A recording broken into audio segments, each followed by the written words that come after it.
What's the deal? What's the deal? What's the deal? What's happening with y'all? Hold on. Get my stuff together.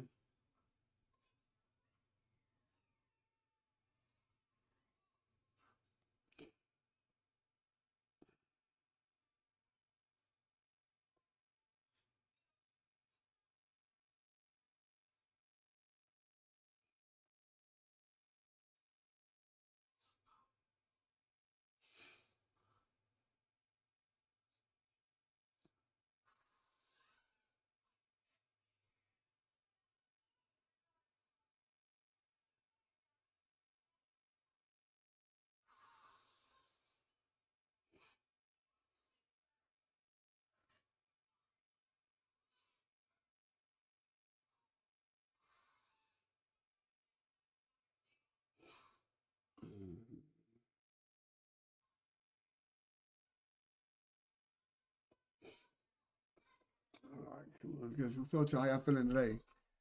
What's up? Yo, what's the deal, man? The money. What's happening? How y'all doing?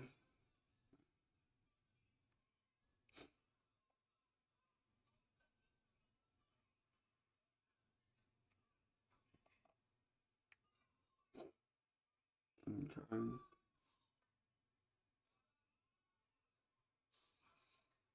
My thing is going back and forth real fast. If I start this, Jones.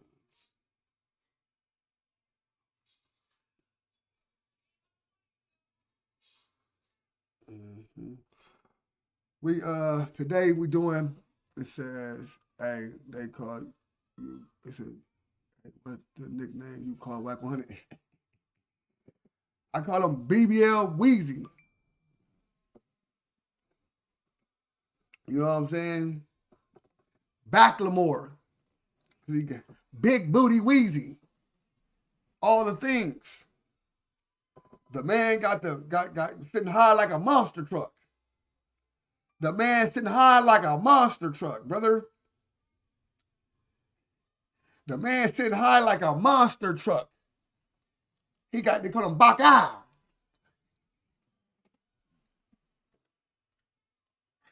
They call him Baka.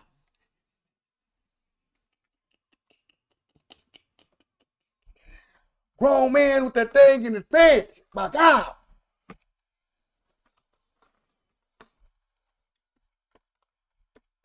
On the set.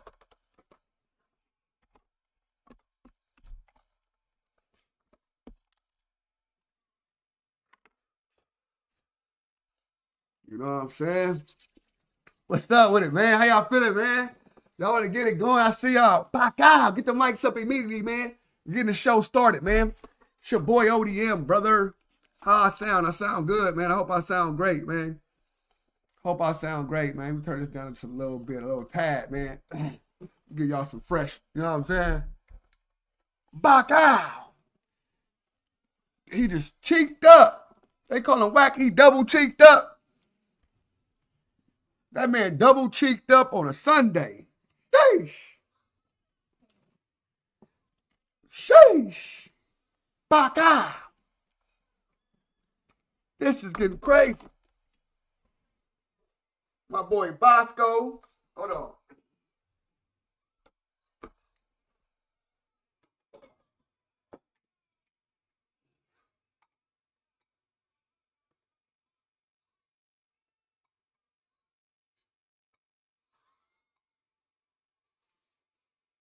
My boy. Hold on, dog. I said, stop doing that. Why you putting that thing like that? That's your eyes mess up. Stop. Thing. No, keep telling the same thing over and over, son. Please. Please, man. You can't sit there like this in front like this. That's not good. You can have your hand like this, cool. But have it right in your face is not, that's bad for your eyes. Keep forgetting head. I keep forgetting, Daddy.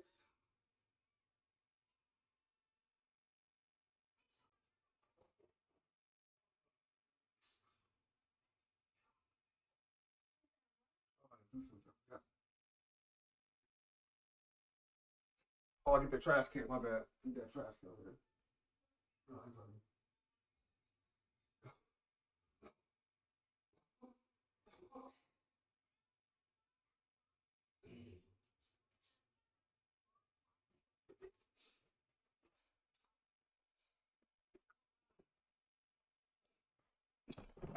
Let's go, bro.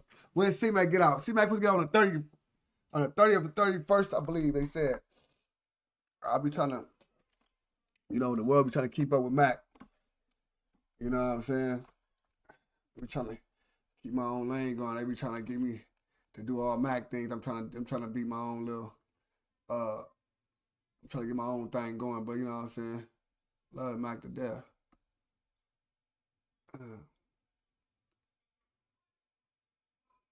Love Mac to death.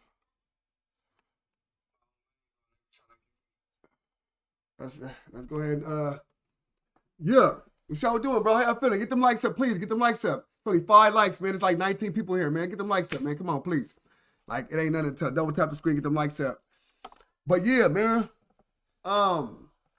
This is why it's going, bro. We doing it up. Right now is the boy named Terrance Gangsta Williams, man. Birdman, them brother, man. You know what I'm saying? Birdman, we did Turk just a couple of minutes ago. We had to do Turk, you know what I'm saying? Get Turk in there. So now we back Cash Money-ish type stuff. We got Birdman brother in here doing it up. I want to price smoke. I know. I just want to play with this one. You know what I'm saying? So it's another one of them. Just one of them days when you wanna be all alone. I just wanna be all alone. Let's get it, bro. Just one of them days. I'm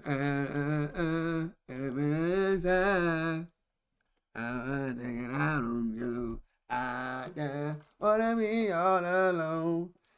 Think I did you. Don't take it personal, baby. Personal.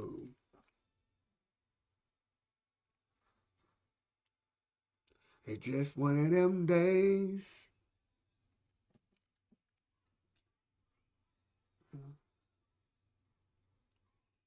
You know what I'm saying? Blood. I got the bloods turned up today last night. I did that on purpose, y'all. I got the bloods turned up. I was on the gang. I got the bloods turned up. I never changed it. My bad. I got the bloods turned up right now. I swear to God, I did that on purpose. Got them stay turned up. Stay turned up. Oh, you got to give me a blood. Shut up, Blackstones. BBS Jungles. Shut up, ODM. You sound dumb on Blackstones. But a couple of them read through my get down. But yeah, I did it. I had to make some controversy, man. I'm tired of these people thinking it's not. Let's get in here, man. Controversy. Let's get it.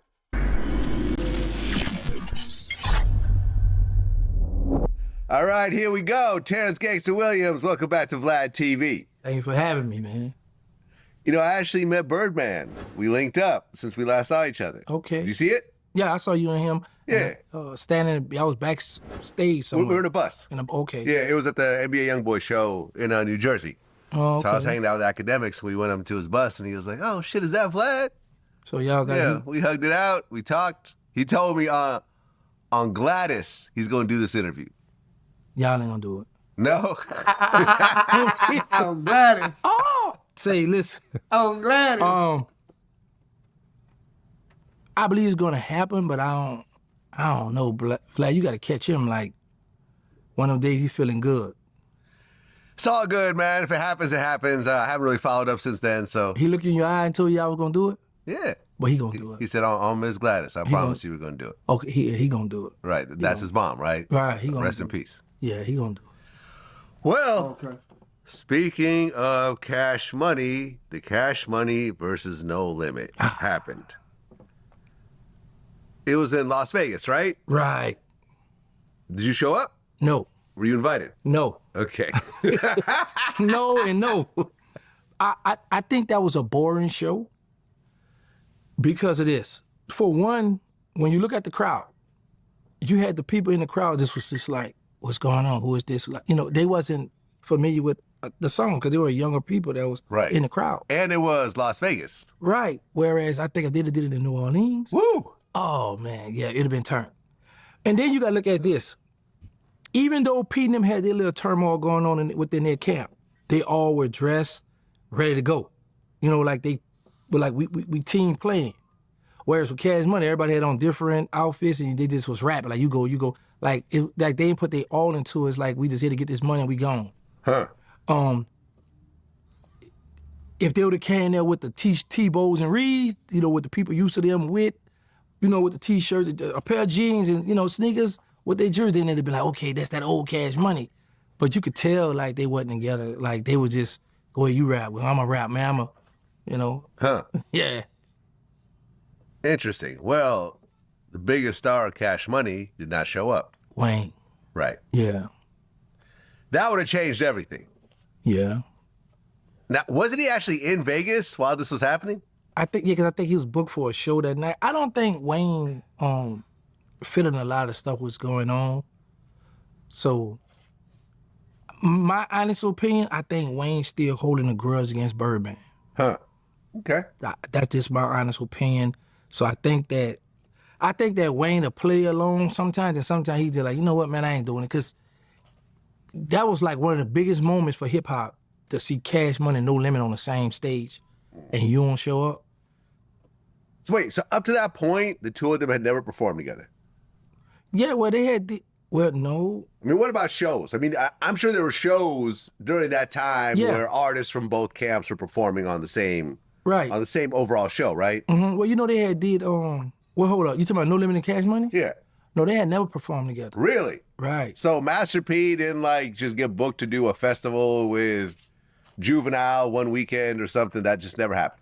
Well, yeah, something like that might happen, but I'm thinking you talking about like the whole Cash Money crew and the whole No Limit crew, and they you might have. That's never happened. I get it, but I'm sure they've crossed paths and done shows together here and there, or not really. Not Master P with Bird or none of them. No. Okay. Now I think in recent time, P and I think Wayne had a song together.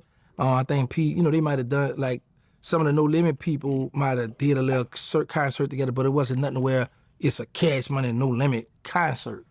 Right, right. Now, Turk wasn't there. Yeah. He was not invited. Yeah. What's going on with that? It started from the Drink Champ interview. It started from there. When Turk spoke about these watches that we used to have. So, certain people felt like, man, you running your mouth about our business, that shouldn't be spoke about. Turk feel like, well, I'm a part of this, so I'm going to speak about this. And, with Turk being the less favorite in the group, everybody wears war on him. Now, at first, Juvie and Fresh was rocking with him. Now, Juvie ain't upset with him about something. Man, this stuff crazy. Say, bro, I be looking back, man, we a bunch of grown men. Keep going back and forth with this childish stuff. We too old for this. Yeah, I think I saw a video of Turk. He was at some bar and they were watching it on TV. Oh yeah, he did his own verses. His own verses. Turk did his own verses. Yeah, sure did. Yeah, he was in Texas actually. Yeah, I want to say Houston, somewhere out there. Yeah, I mean, look, my history with Turk, it was cool up until the point that he started to record my conversations and put them out. So y'all ain't never made up from that? No. Do you plan to make up with him? I mean, if he wants to reach out, I'll talk to him. Would you do an interview with him? At this point, come on, Turk been cutting up now, Vlad. He's due for one. I just don't like my phone calls recorded. Right. I feel like at the point that you do that, then I can't really talk to you on the phone. So if we talk about that situation, I'm assuming that conversation is being recorded too. So I got to watch what I say, and it's like, well, you got enough staff on your team that could talk to him. Yeah, and maybe. Y'all meet here. Yeah, maybe he could talk to someone on my team about it. I guess. That's time Turk get back on. I feel like with Turk, he'll just burn a bridge without really thinking how big the bridge is. Now, I'm not just talking about myself. I'm talking like Birdman and Cash Money and everything else like that. There's no reason why he should not have been part of that. He is a core member. He's really on those songs. He's really part of that music. He's part of that heritage. To get to the point where, and Baby, I feel, is kind of reasonable most of the time. He's worked it out with a lot of people he's, had problems with over the past, right? He's had problems with pretty much everyone in Cash Money at some point. Yeah, that's a fact. You included. Yeah. Right? Big facts, yes. Right? I mean, everyone's pretty much dissed him at some point, right? I ain't never dissed him, though. Well, no, what? okay, no, you're right. You've never Yeah, dissed him. I never No, that's dissed right. You've never dissed him, but I'm saying, like, Manny Fresh was unhappy with him. Juvenile was unhappy with him. BG was unhappy with him. Wayne obviously was unhappy with him. Turk was unhappy with him. Was there any artist that really rocked with Birdman, like, Drake. to this day? Yeah, I've never heard Jacquees say something bad about him. Okay. He came later on, though. Okay, so... Yeah, I mean, I'm sure NBA young boy cool with him, too.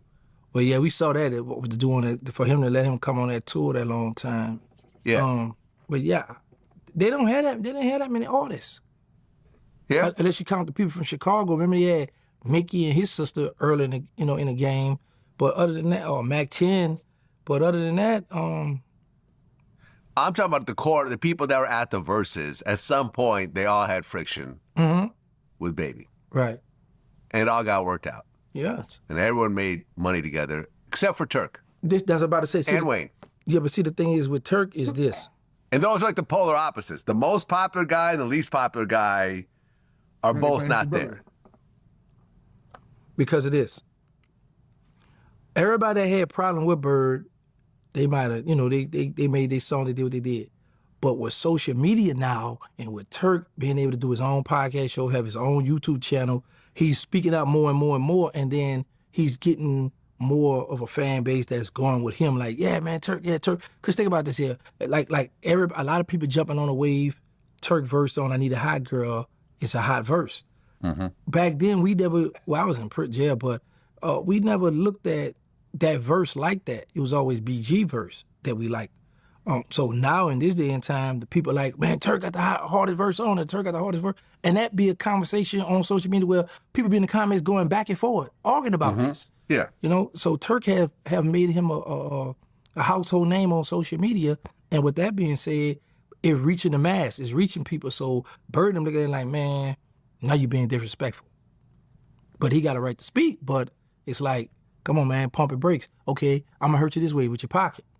But then I heard Bird was like, man, I'm going to stop doing them there because it's affecting his children and his wife. And they don't got nothing to do with our little riffraff. So it was said that they was going to come back together. But then this happened with some old boy, and now he about to go to, I think he done it already. He done another interview. So, and then what Juvenile doing that song, he rapped about everybody but Turk in the song.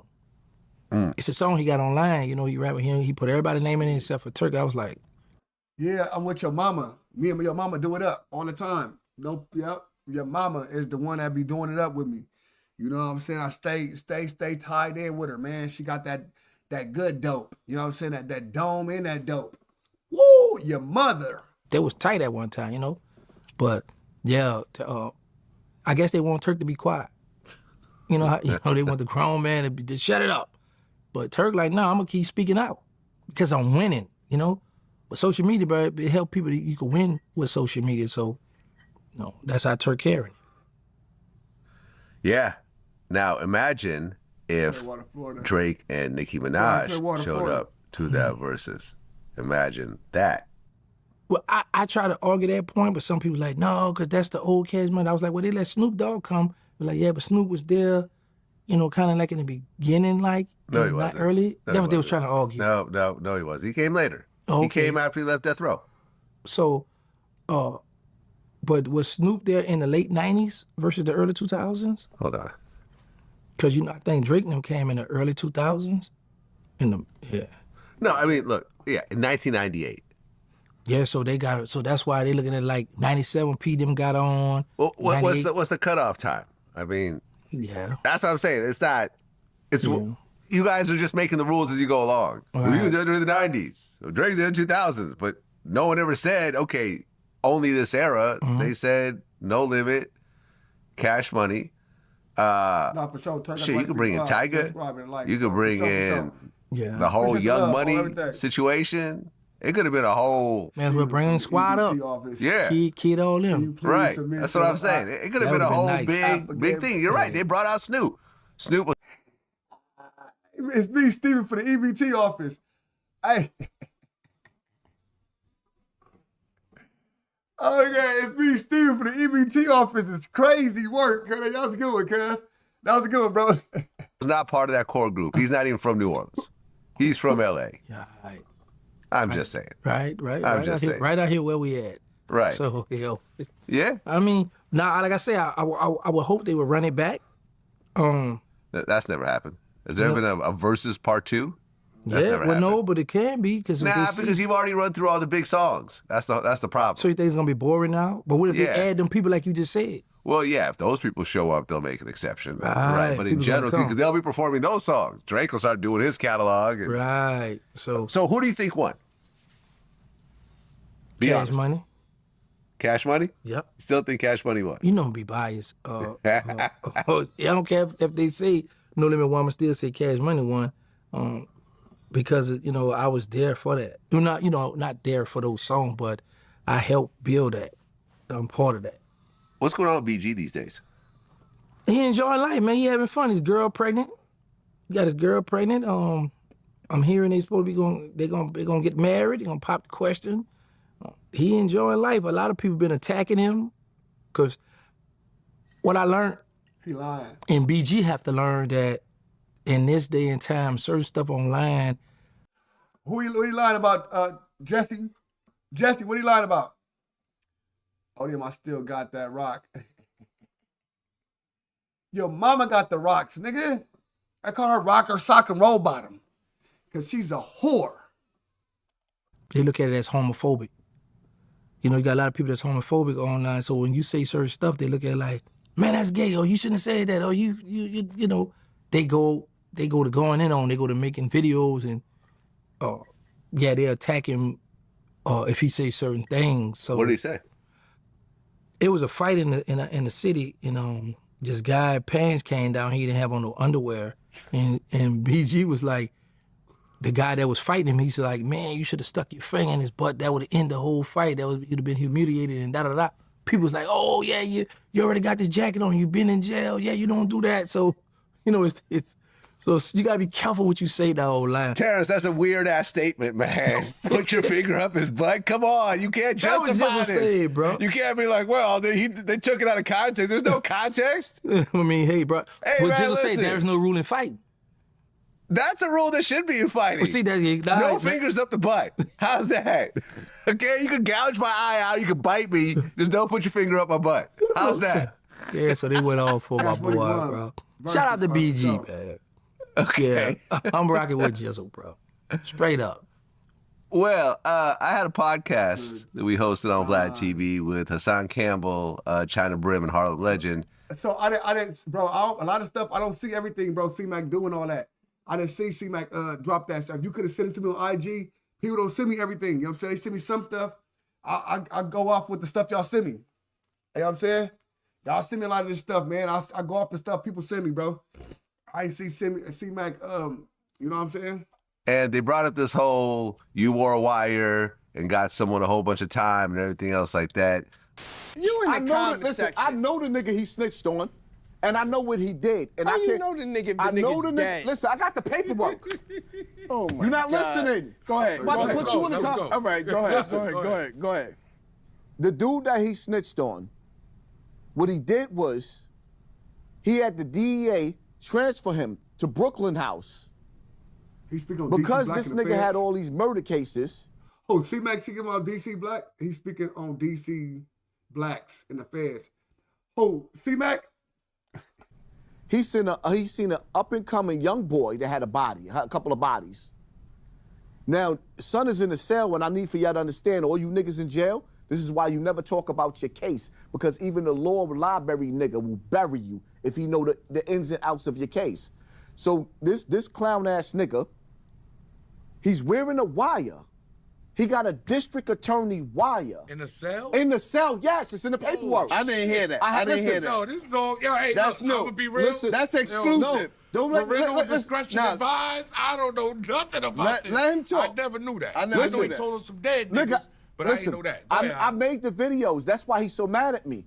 Because the paperwork is so thick. It takes 2 hands to hold the paperwork of telling the nigga dead. He did not just tell on dead people. He told on a good nigga that looked up to him. Wow. And because the dude was sitting in a cell trying to impress him, what he did was he told on other homicides, trying to impress this nigga in jail with a bunch of homicides. So what happened was, now he ended up getting life in jail, and his co-defendant, because now you telling street business, the niggas that did the dirt with him ended up getting life too. And later on in jail, because when they got next to this nigga because he was gossiping, loose lips, sink ships. What ended up happening is, son that got told on by Gangsta, he got stabbed almost to death. Got stabbed like 30 times in jail for running his mouth By her and son. telling this nigga. So now, dude is all on the internet. He's a famous rat being interviewed and lying, talking about he just snitched on the dead. That nigga told on real people in jail. I'm listening to this thinking, me and you went over this story already. Is there anything new to the story, or is this the exact same thing that we went over? Exact same thing. First, shout out to China Brim, because when China Brim first come home, he had reached out to me, and this when I was just getting out and a lot of stuff, and I didn't want him to get caught up in my mess because I know he a real one. I don't know the brother, the Harlan legend, but Hassan Cam is a red dragon. What is that? The Bloods know about what that is. A red dragon is a gay person. So Okay, so you're saying Hassan Campbell's gay? Yeah. So my thing is this, Vlad. Hassan Campbell been saying my name since I've been home, calling me out my name, disrespectful stuff. So I've been like, you know what? The appropriate thing I should have done was reached out to African Bambaataa and say, hey, you know what a garden tool is? I hope. Correct. Your garden tool or your female dog, what they call a female dog? Bitch. Is being disrespectful, check your people. Because he admitted African Bambaataa is his war daddy. So I should have reached out to him. What? His war daddy. That was they call in jail when somebody War daddy. Yeah, they protect you and all. That's his war daddy. Okay. So I'm learning new phrases here. yeah, I'm giving it to y'all too. But anyway, yeah, same old thing. His war daddy is crazy. You gotta get your war daddy. It's your war daddy.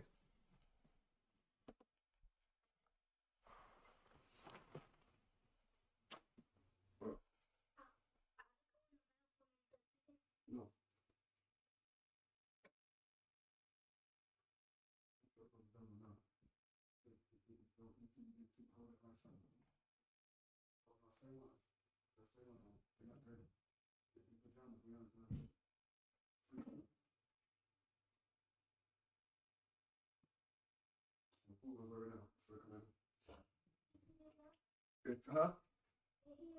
No, it's coming through. I'm making McDonald's. All right. Keep pumping. What I learned, and I said that this year that I wasn't going to be going back and forth with transgenders, the Rainbow Coalition. When they say stuff, I got a new slogan. I don't care. So I like it because people keep my name going. You got to keep mine. I'm not a rapper. I'm not an entertainer. I've been home 4 years. When you gave me that chance, I took off with that and been doing fine. I've made $487,000 on social media, on YouTube, since I've been home. Almost 500,000. Right, man. Nice. So, congrats. I see you got more jewelry now? I got the one snitches get stitches. Oh. That's wait. That's what you got? The snitches get stitches. Man, okay. man. Now, So, is this what you call irony right yes, here? This is big an ironic piece of jewelry. Yeah, that's right. Because people accuse you of snitching. Right. So I came in the game over controversy from this very platform when Boosie said something about me. So when people constantly say stuff about me, you got people who gonna believe this, you got people who don't believe it, you got people who don't care. But my take on it is, I can't stress or keep going back and forward with people because people going in their mind, this is what it is, this is what I believe, and this is what happened. All right, cool, fine. But with me, I'm moving forward, man. I'm trying to get my movies going. working with artists. I got a lot of big things going on. I'm also putting together. I will say this here before I say this here. I like how I said that there. Anyway, their podcast. It's a good idea because you got China Brenner. I know he a real one. I know about him. I don't know about the brother, the Heart of Legend, but with Hassan Campbell, so you got the street dudes gonna come for China Brenner as well as the Heart of Legend. And then you got the LGBTQ community gonna come for Hassan. So they're gonna get a lot of, audience, fan base that's gonna watch their show. But I think the greatest show online is gonna be Charleston White, 607, Onk, and myself. Oh yeah, that's coming. Yeah, we about to put that together. Yeah, we about to put that together. Okay, because I noticed that Charleston's doing interviews on your platform. In fact, I feel like your YouTube channel has turned into a interview platform now, more so than you just talking about certain things. Right. Now, with that, the views aren't the same, I feel, as when you're doing it yourself and putting yourself in front of the camera. Am I right? Well, with Charleston, he got the most views on my channel. Like I got a 600-some thousand views, 500-some thousand views with him. Like when I was doing it myself, I might get 50, maybe 100,000, or I had got 300,000 when I did the BG stuff, right? But I like more behind the camera now because you can only do so much. But I was thinking about going back to doing reaction videos, talk about different stuff because a lot of people, they'll hit me up. OG about this, like I had got so many people my DM and phone call from the Fed when Boosie got sentenced. So there are things that people be wanting to hear my perspective. So, but it's much easier for me to be on the other side. Well, Charleston White is not your biggest video. What's my biggest? You don't know what it is? I'd say Charleston White. Nope. I'm standing with Charleston White. 600, Yeah. huh? You want to bet? No, I don't know. No.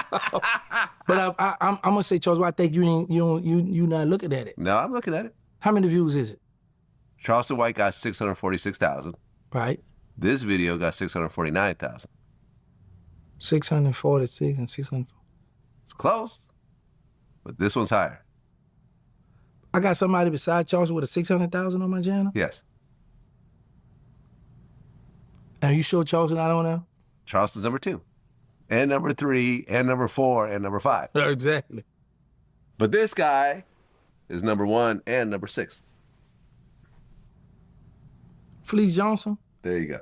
What? The Booty Warrior. Wow. The I Booty was just Warrior. thinking about Right. interviewing him again.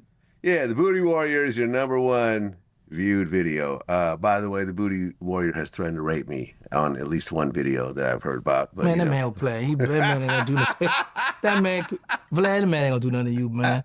I had to talk with him too about you and stuff. A lot of people, actually, I just did an interview the other day and I was talking about you. A lot of people say stuff and just to get the arousal of the people or get the comment, get the stuff going. Yeah. Man, you know nobody want to go back to jail. And then they know you a stepper. They already know the work you put in already. I'm not trying to go head up with the Booty Warrior, man, on any level at the end of the day. I mean, I understand why he's mad at me. In this case, I actually take responsibility because I did cancel on him. We're supposed to do an interview with him, but then when I started looking at his background, I started seeing that he really was raping men. I said, yeah, I'm cool. I'm going to let this one go. You got a habit of saying, no, I'm cool. You don't like, it's certain people you're not going to interview on your channel. Yeah. I said, nah, I'm cool. Now they say, well, what about Sammy the Bull, Eagle 19? What about Terrance Gangsta? You can always do a what about. Right. But in this case, someone who got famous by raping other dudes in prison, I'm cool. I'm cool. But clearly you don't have that same issue. No, because my thing be, there's a fan base, there are people. Now, I would say this, if a person took advantage of a child and did, that, no, you're not, I don't want to talk about it. But some jail stuff, like, I don't know, we don't know if that's made up because nobody never came forward and say, hey, he have done this to me. It could be, like I say, like how he said he thought he had got a guy pregnant in prison. So I think it just be shock value. I think it just be stuff where people say, Vlad, let me tell you what's crazy. I've heard this before. He thought that, because when he, ejaculated into a man, he thought he got him pregnant? Yeah, so... Well, Had he actually had sex with a woman by the time he went to prison? No, it was his first time. You know something? Now that I think about it, there was a video with Drewski and Fleece Johnson, and is Fleece saying the first time I ever creamed was in a man's butt. Wow. And Drewski said, I can't even eat my food right now. Threw his food away in the trash. I was just watching Drewski last night, man. That's a funny guy, man. Yeah. I was just watching Drewski. Yeah. Yeah. At the end of the day, if he's getting paid to do interviews, that's cool. I'll just pass on this one. Okay, let me ask you this. Where did you hear that he was taking men butt and rape, you know? We did some research. Oh, so we researched, we researched the story. Okay. Yeah. And not only that, he admitted to it on camera in that one viral video. That's how he became known as the Booty Warrior. Well, I thought because he grew up in jail and humping so many men that he took that name. I mean, look, I guess he didn't know Jumper, and he was like, no, I never raped no man. Like, I gave him a choice. Do it the easy way or the hard way. I'm like, motherfucker, that's rape. That's rape. You're threatening violence unless they have sex with you. How is that? How is that not rape? How is that not rape? You're right. Right? Right. If I say, yo, you either do this or else, right, something violent's gonna happen to you. And the person, when you take something from somebody against their will, you're raping them. Right. Right. He's a rapist. It is what it is. But you got a lot of views on your channel, so I ain't know congratulations. That. Good looking out. Thank you. I appreciate you. Yo. You interviewed Finesse 2 times. Yes. Okay. Yes. That's a very controversial figure. Yeah, he been cutting up on it. Yeah, he just got arrested again, and I guess he just posted that Moneybag Yo called the police on him or something. Oh yeah, I didn't see that. This is the newest. Yeah, I just saw it on my way here. I didn't see that. Yeah, Finesse 2 times, man. Real cool, humble guy, in person. Mm-hmm. We had a very good interview. I didn't want to get into too much of the beefing and the violence and the disrespectful stuff with him. I wanted to just do a normal, regular interview. But now I see he just been going off on all kind of rappers. I'm saying that's what I should have did. I mean, interviewed him with all these people you got a problem with. You know, how you feel, because he been gone, he been cutting up. But I tell people this. Because a person be viral on Instagram, I don't mean they're gonna be viral on YouTube. Mm-hmm. Because you got your Instagram followers and you got YouTube followers. I think it depends on how you create the interview, right? It's like Tekashi 6ix9ine. He did a lot of interviews, but the one me and him did went super crazy. But he even did like big platforms and didn't really do nothing. But I think if you present it a certain type of way and build it up as something, people are gonna come, even if it's a big Instagram person or whatever. Because Tekashi wasn't, really huge on YouTube. He hadn't done interviews in years. So I don't know. I think it has to do with the channel. It has to do with the presentation. It has to do with the titling, the thumbnails. There's a lot that goes into it. Yeah. Yeah. Okay. Yeah. See, a lot that goes into it. But I'm glad you're doing it. Yeah. I mean, I've been watching what you've been doing but I noticed this though. You don't use thumbnails. Not really. Not. The thumbnails have the person's name and the number, and it has our logo, but it doesn't. We don't do a whole right. That's what I'm saying. You're gonna have presentation. the background. They're gonna know that's Vlad when they see these drones right here. Yeah, but I think people know our thumbnails by now. Yeah, I mean, at this point, this is 2008, so 18 years. 18 years. 18 years I've been doing this. Man. Yeah. Yeah, I've been watching. Well, Boosie got time served in his federal gun case. How do you feel about it? I like it. Yeah, me too. I like it a whole lot. I look at it because he got children, and with me being older, I'm like, man, them children need us. So I had an hour-long conversation with a guy in prison now, having a debate about this situation with Boosie, because there is nobody from our hoods, nobody that we know from the streets that got a 922G and got time credit served. So a lot of street guys are saying, well, how did he get time credit served? and he didn't do time. But He did a little bit of time. Remember when he got arrested? That's what I was about to say, yeah. Yeah, So, and then he had an ankle monitor. right, so that's what I told him. I was like, well, when he got locked up in that jail, I did a video on this. I said, once you get locked up in that jail, that county jail, that's time. Yeah. So they gave him time, and then it carried from 0 to this. So I'm talking about we going back. He said, man, no, man, you control him, you got it. I'm like, nah, I'm not gonna put the bad bone on the man or jump out there because it's from 0 to 10 or whatever. So he had the, and the judge got the discretion these times. That man got a family, he got this going, this is going. So I said, no, I ain't gonna. I could have, because I got a big following. People would have took what I said, because there are people that feel like that. But me looking at it, I don't, in my heart, I don't really feel like that. No matter what me and Boosie go through, none of that, I don't feel like that. And I know how the federal system go, where they got this discretion to, do that. So that's why I didn't jump on that bad way and put the bad bone on. Right, but he got time served plus 3 years of supervised release. Right. So he's going to have to be, so he's under probation, basically. Right. Right? So get caught with another gun, that's It's it. over. You're You're gonna do in. that. You're gonna get that jail time. You're gonna get that probation time. Yeah. So and me and Seti Nash talked. Seti Nash broke it down too. So, but there are street guys that he's gonna have to show, like, how did you get this time credit, sir? There are people that's asking these questions. So, what I will say, what I give him credit for, and this was a gangster movie he pulled before he got sentenced, when they started that F the Street movement. He was like, nah, ain't no F the, I'm from the street, I ain't gonna say that, and we ain't pushing that. And I was like, whoa, boy, you wait to get sentenced and you started all this? So, I was like, okay, I see you, boy. But yeah, I like that though. I like, he got a child, he got children, he doing stuff. He making moves, he doing the music. But yeah, I like that Boosie, he came out good. So it give a lot of people hope. But like I said, I wasn't gonna jump on, and I'm not gonna jump on the bandwagon that he did something to get that time credit, sir. Because I know when that judge feeling certain time way, feeling good, if you present, hey, I got a family, I own this business, I got this, this, and this, under the 3553A Act, it's showing that, man, listen, man, I'm out here, I'm rehabilitated. I've been on house arrest. I got the anchor, I haven't violated. Judge saw that and ruled in his favor. So that's why I ain't push it. Yeah. 3 years supervised release, 300 hours of community service. He needs to do that, because I know someone, Sebastian Telfair, he decided to mess around on the community service. Judge sent him right back to prison. Yeah, man, they ain't gonna play with that. Yeah. So Boosie gonna be home. So he home on, you think he at home in PC? At home in PC, what does that even mean? I just want to take him home. Making up a new term? Yeah. Right. Also, he has a $50,000 fine for being a felon in possession of a firearm. I had a $25,000 fine.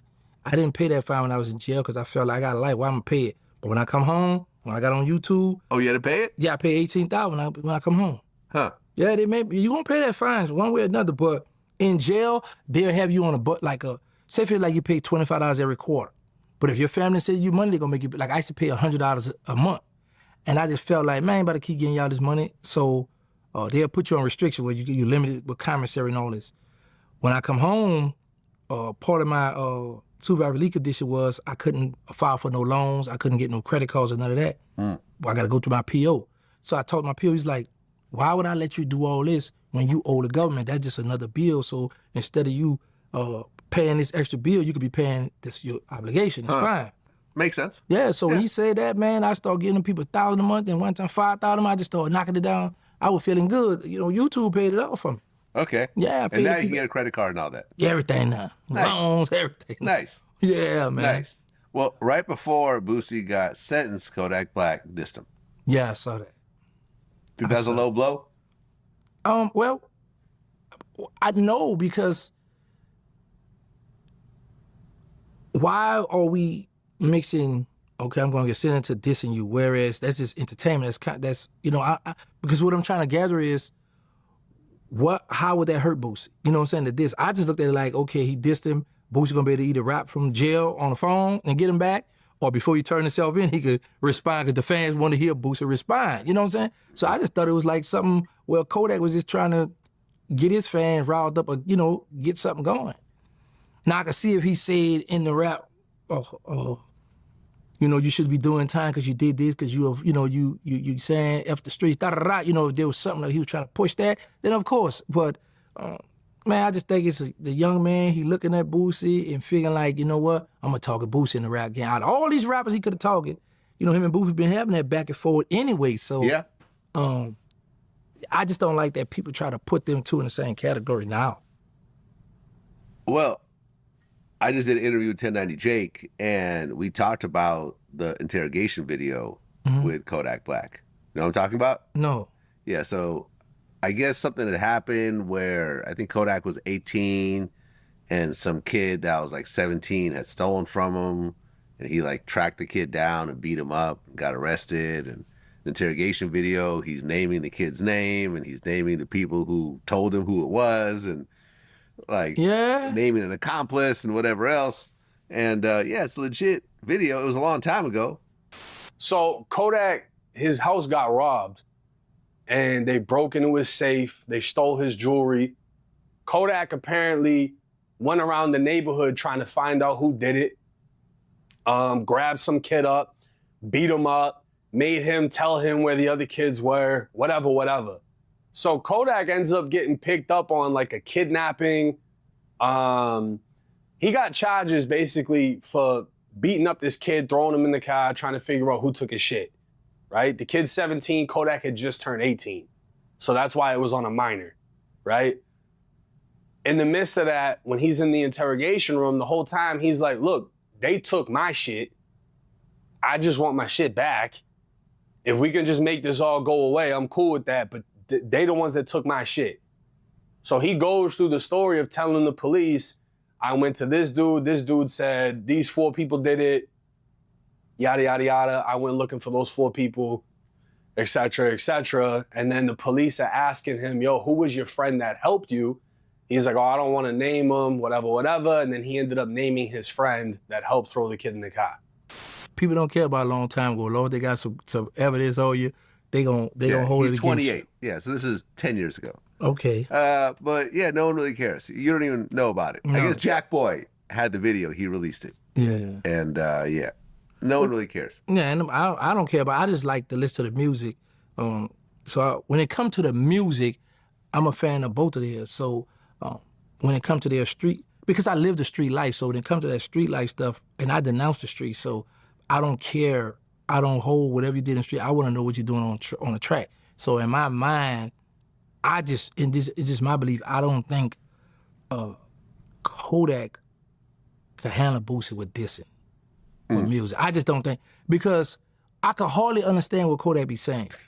No, for real. Shout out to Kodak. Yeah. Like I said, I support the young brother, but I could hardly understand what he be saying.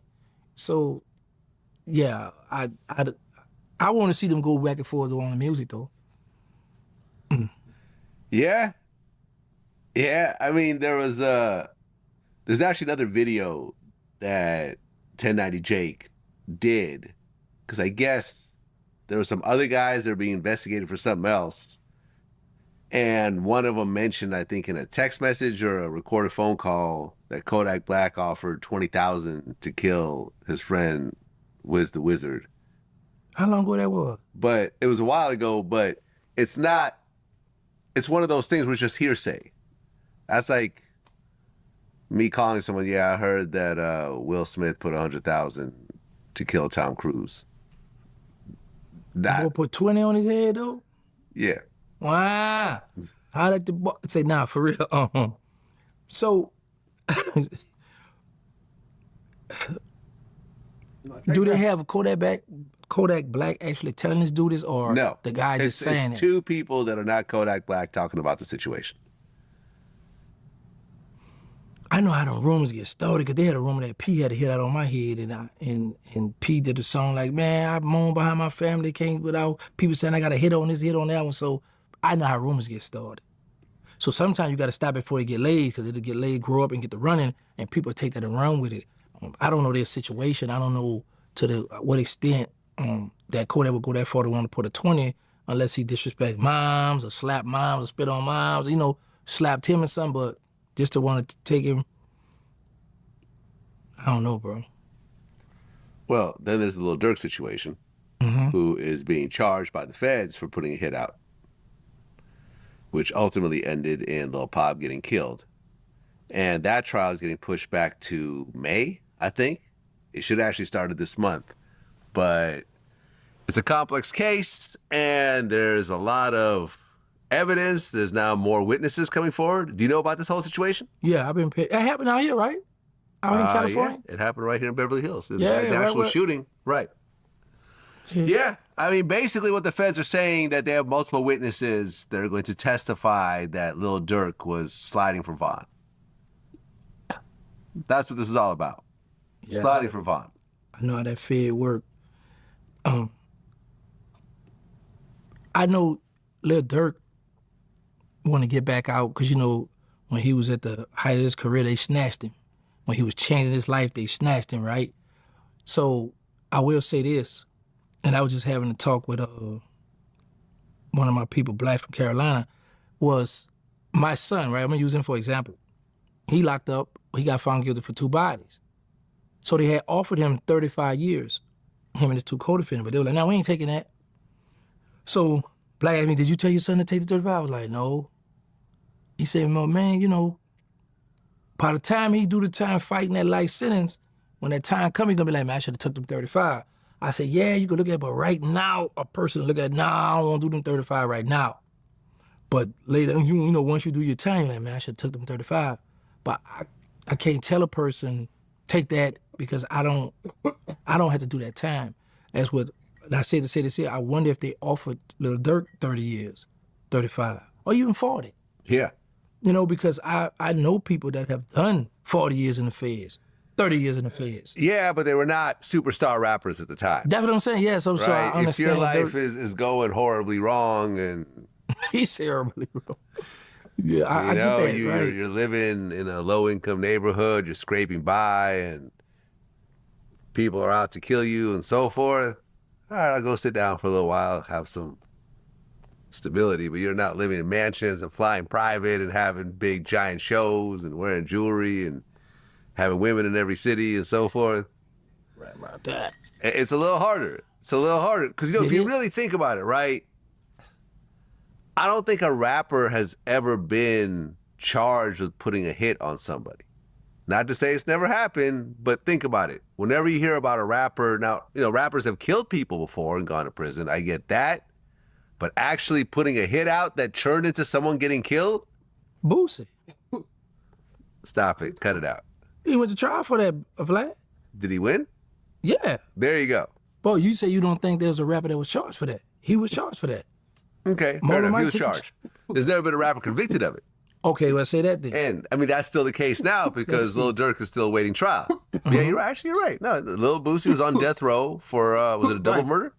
I thought 2, 3 murders. Yeah. Yeah. Well, he beat it. Right. But, He beat it. Well, he was. You just say, you know. No, you're absolutely right. No, you got me on that. You're absolutely right. Boosie was accused of that. He beat that. And Lil Durk, listen, hopefully he beats it. Yeah, I know, man, because I just be looking at Durk was taking care of so many people, showing love to so many of them, and now they all turning on him. Yeah, I guess he was in solitary for 130 days because they found him with an Apple Watch. Yeah, I Itself. seen that. I've seen that. When I was incarcerated, I was scared to mess with cell phone. That's why when I come home, I'm behind on learning how to work these phones because I wouldn't touch them in jail. I was scared to touch them phones in jail. Right, because you get a new charge. Yeah. And when Obama, because like at one time they give you right up 100 series shot, it's still on your jacket for 10 years. Then when Obama stamped, if you get caught, y'all could charge him now. I said, oh no, man. So I would never mess with. Like I don't really know how to work an iPhone to this day. Okay. I've been home 4 years. Oh, yeah, you're on Android. It's always green with me and you're You see the texting. Android right there. That's right. Push right. I got you. That's right. Big fact. Well, I had Tekashi on my show. He did his last interview before he turned himself in.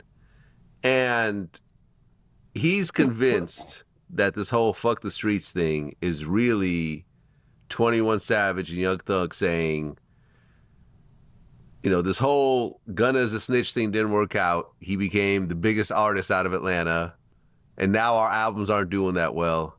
Let's say fuck the streets to justify working with him again so that they're not gonna, our fans won't denounce us for doing that and opening the door for that. What happens is, if we consume the masses, right? If we confuse the masses, the crowd, our our viewers, our consumers, our fans, and be ahead of a narrative, say, yo, the streets, they're traumatizing us. All they do is put us in jail, causes us pain, deaths, life sentences in jail, right? What the consumers say, oh my God, our idols are saying F the streets. So welcome, oh my God, you're right, rapper. You're right, idol F the streets.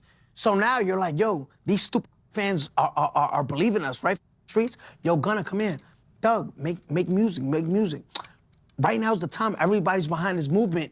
Make music, make music. All right, listen, bring Gunna back in because he's doing better without us, right? Bring him back in, hurry up, come. Make music. And then when the song comes out, they're like, yo, it's F the streets, bro. This traumatized us, bro. We're not gonna let this fuck up black love, bro. But it's all a manipulation. What do you think? Yeah, I look at that like that too because we always got to say, okay, if you never would have got in trouble, would you be saying F the streets? You know? So, by being, you got to keep in mind, Thug was the glue for Atlanta, for a lot of those rappers. You know, so Thug was making the plays, helping people get on. And then you got Gunna, who just played guilty and everybody tried to go against him. And it backfired. Yeah. It backfired. He became the biggest artist in Atlanta. Yeah, right? so- I mean, think about it. Who's a bigger Atlanta rapper right now? Maybe Future? I don't Future know. got a big name. I He ain't doesn't gonna have say those big songs right now. Right. He hasn't Right, had a you're big talking song about in a right while. Yeah, right now. Yeah. Right now. 2026? Is there a bigger Atlanta rapper? I don't think so. Yo, Gunna's the biggest rapper out of Atlanta right now. I didn't really think about it until you just said it. Or Lil Woody. Lil Woody, huh? Shout out to Lil Woody. Shout out to Lil Woody. Yeah. Nah, but you're right. So, but this what a lot of people got to understand. Social media, I believe it's more family orientated, more civilian, more just people, working people on social media. Because social media now is, the YouTube's like the new TV. So with that being said, a lot of people, the street guys, the gangsters will try to implement, okay, he a rat, he a snitch, don't listen to his music. But you got people like, okay, that's his personal. Like when I'm mad, yeah, I get on him about that. But I want to hear, you know, his creativity, how he rap, and I like his songs. He come out with some hits. So that stuff don't be working, and a lot of them get mad, but they don't realize, man, it's millions of people on social media. What do you think about the whole Tekashi 6ix9ine situation? He's going back to prison for 3 months. What did he do? I had a chance to meet him. Yeah? Yeah, man, I sent you the picture. Yeah, you're right. Yeah, you I had a did. chance to Yep, meet yep, him. you're right. You know, Yeah, he I was forgot looking at me about like, I know you from somewhere, but I was just like, hey, let's just take the picture. I took the picture as a fan. Oh, you And didn't tell who you were? No. Oh, okay. Because I had got invited by Charles White to this warehouse. And when I got there, I didn't know who was in the warehouse. So when I go in the warehouse, it's 6ix9ine in there, Aiden Ross, these academics, and a lot of these top Twitch, the people be on Twitch and all that. Yeah, all these streamers. Streamers, right. Yeah. So it's like, man, okay, there's a bunch of young millionaires in here. So you know, I sat down. You know, I didn't want to, because they was doing little streaming stuff, and I didn't want to get in their way. So Charles White like, man, come on, film, you with me. I was like, all right. So I started, because I didn't want to overstep my boundary. I got invited, and I know some of them guys might not want the picture, you know, the phone in their face, but when 6ix9ine come out, like, man, let me take a picture with you. So we just took the picture, and he was looking at me like, man, but I ain't say nothing. And he just went on, finished doing his stuff. But yeah, I got a chance to meet him.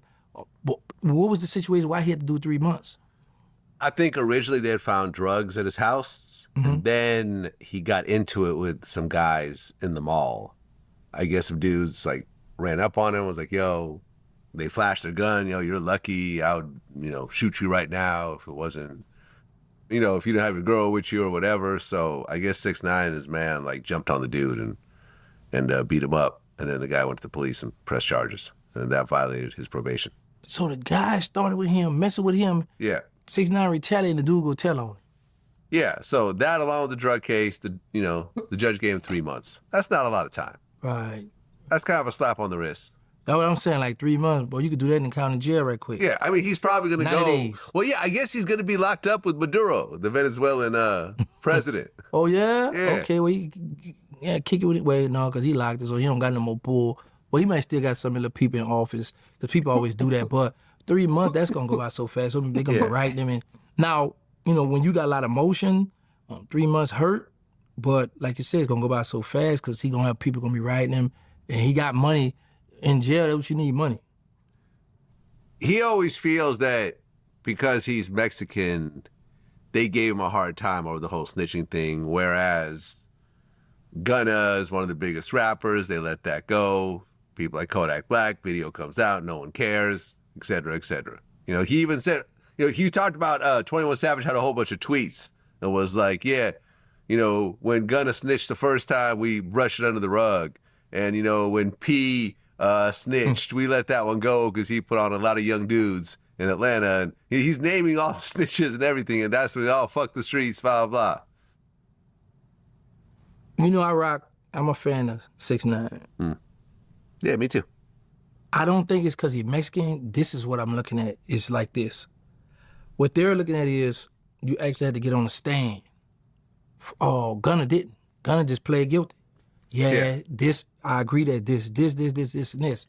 So what 6ix9ine is like, by you, even though they show how the dudes done him wrong, done him dirty, did everything to him, so he really was acting as a civilian, but you running with this gang.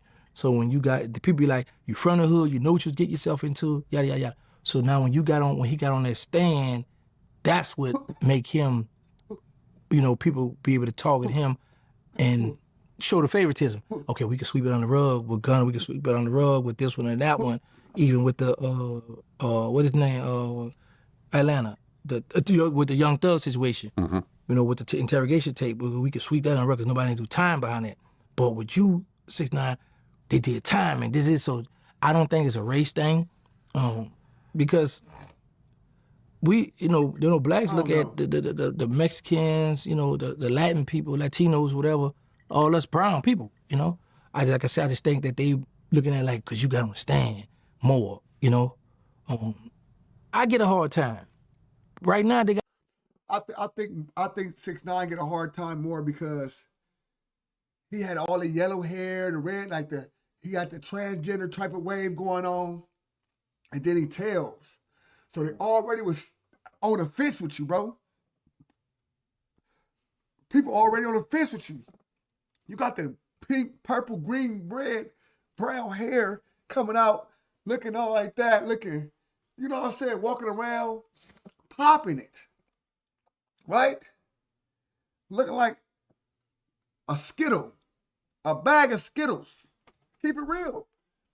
You look like a bag of Skittles, all the people faces, like, you know what I'm saying? You that, and then you told.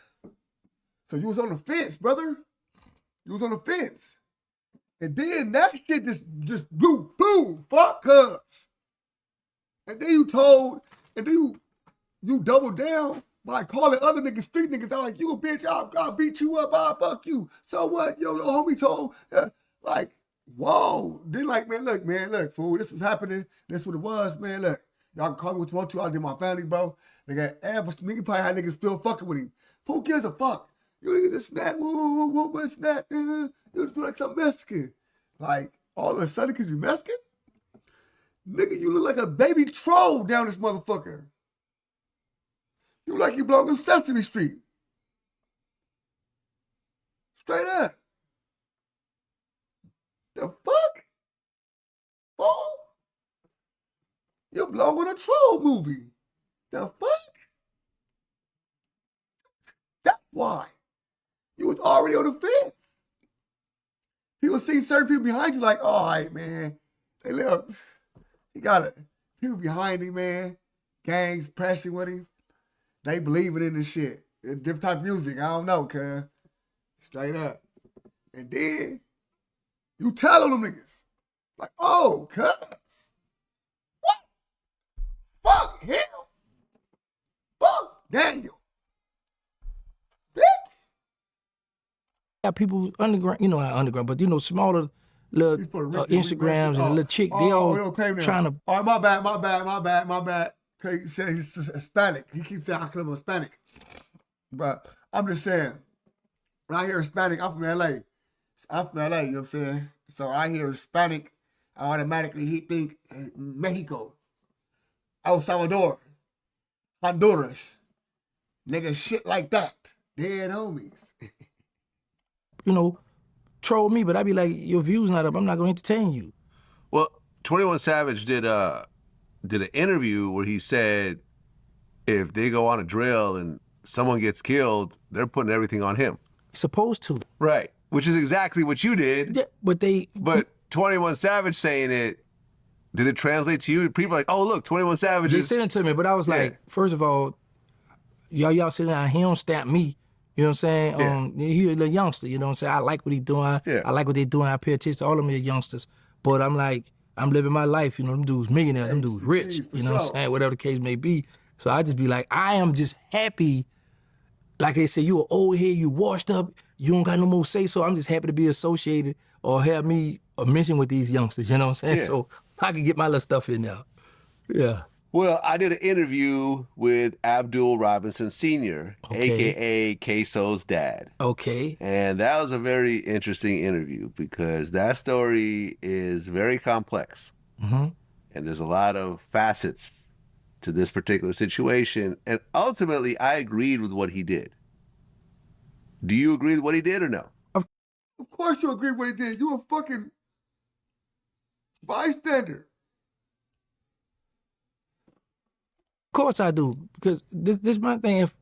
If I'm at home, I don't know nothing about what my children out there in the streets doing, and y'all call me and be like, come get me. So now I come pick you up. Then you telling me all this. Well, I'm here now. First of all, so you're my child. I'm not about to just, you know, I'm going to do. Let me tell you what I'm going to do, bro. I'm going to keep it real with this. This me. I don't know about y'all. This my child, right? His homies. Dead homies. Boom. West Side. I pick him up. Right? We driving. Sliding. They say, hey, Pops, we did this, and that. On Crip, I'm getting out the car. Boop. Pulling over.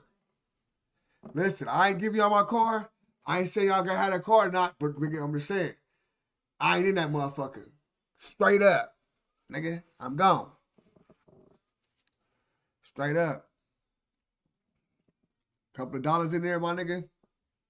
I'm gone. Straight up. I probably cut $100 there. Put the $100 inside the glove department. Boop, boop. Got out. Boop. Uber. Gone. I'm get up out of here. Start walking. I'm out of here. Because I can't see myself if it's nigga. He's telling me and my son, nigga, dead homies, fool. They talking about he getting. But don't get wrong, my son gonna listen to me. Cause I'm like, cuz take this 30, cuz. Fuck, cause it's my deal. Take this 30, nigga. Cause that's all this shit going on the dead homies. See if I could take 10 and get you a 20 piece of something. That's the type of nigga I am. That's my child, cuz that's different. I ain't got too long to live. If I give y'all 30, if I give y'all 10, he give you 20, what's the deal? We can run with that. Run with that. Straight up. Like, fuck that, nigga. Do what I can to protect my child when I get somewhere. But now when we get locked up, I'm expecting y'all to let the people, you know, I know y'all want to hold y'all innocent, but how y'all gonna free me now? How y'all gonna get me up out of this? So I'm waiting on it, but y'all don't free me, I'm gonna free myself. Right. You know what I'm saying? Which is what he did. Yeah. You know, so yeah, I spoke with him on the phone. I don't have a problem with him, with that situation. Now I would say this though, if I was still in the streets, then yeah, I look at it different. So we always look at certain situations different because in my mind, I'm in a tunnel vision. Only thing I'm taught when I'm in the streets is do not snitch, close your mouth. I don't care what it is, tough it out. Right. You know, that's the selfish me. But now that I'm older, they done took my strike, so now I could call it how I see it now. He ain't wrong. Shout out to Case. Matter of fact, Case with that Abdul. I'm gonna go interview him. Yeah, I'm going to interview him. You think I can interview him? Yeah, I think so. He didn't give you everything, Vlad. How you gonna tell me you think so? What else there to talk about? I mean, he also did Say Cheese right around the same time. Yeah, but you still done your numbers. Yeah, well, Yeah, you talking about where you know. we're the bully of the block sometimes. We gotta. If I see there's other, someone else is selling some crack on my corner, I'm gonna have to come in and, Come here, let me get some of that. I want in. Take over the whole block sometimes. I gotta do that sometimes. Drop the full interview right away and be like, here you go. That's what I'm gonna do. I'm gonna interview him. I'm gonna get his son to call in. I'm gonna try to get him to get his son to call in. I mean, look, he said that the prosecutor told him, if you can get your son to accept a 30-year plea deal, we'll let you out the case. Queso did not want to do that. He wanted to go to court. Ended up getting life with no parole. So you think that if Queso had stepped forward and said, look, I'll take a 30-year plea deal, but part of that deal is to let my dad out the situation, they probably would have done it? I know they would have done it. They told me they would have done it. They told me all Queso got to do is come in here and get y'all out of here. Everyone went down. There was cooperators, there was video footage, there was the whole nine. It's not like Queso's dad was the one that blew the whole case open. There was the getaway driver fully cooperated. But look, at the end of the day, and I've talked about this before, if my son calls me and said, hey, Dad, come pick me up, and I show up and he said, well, I just kidnapped this woman in this house behind us right after I killed somebody down the street. Help me get away. I would tell him we can go to my lawyer's office and I'll take the money out. I'll pay for your whole defense. You can have the car or you can get out the car. Those are the three choices. But I'm not going to be an accessory to a murder and a kidnapping. I'm not going to do that. Was he aware that he was going to pick his children up after a crime?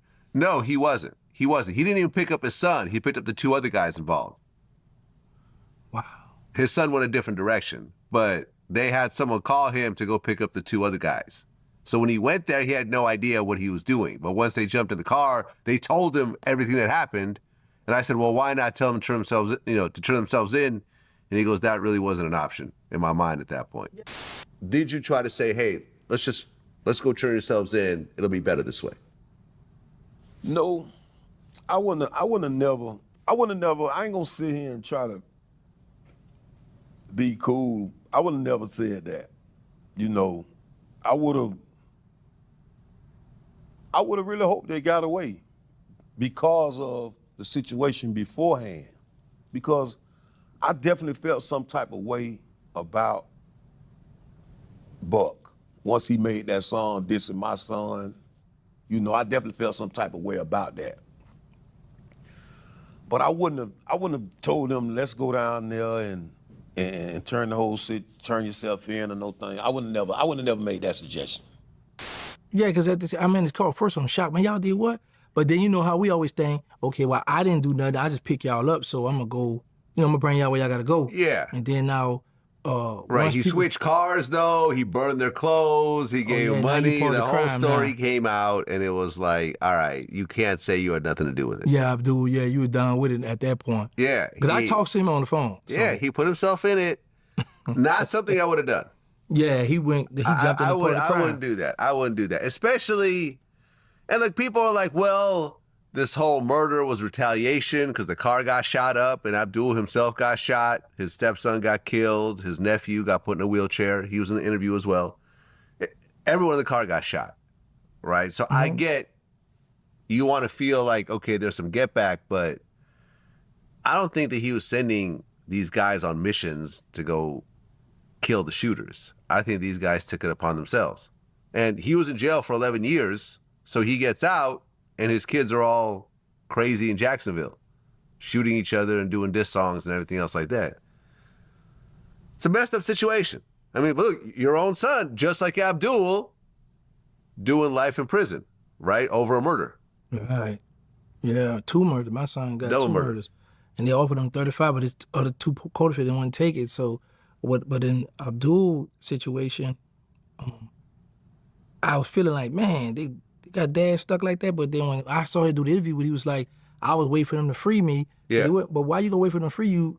Now that I didn't know he had to burn the clothes and switch cars. So now you aiding in this crime. Yeah, no, he was definitely part of helping them get away. He was an accessory after the fact to a murder. There's no gray area about that. At the point that he cooperated, he had to tell him exactly what happened. And on camera, he said he was an accessory. Man, my kids fuck up like that, Dad's not going along with this. But now, Vlad, let me just say this.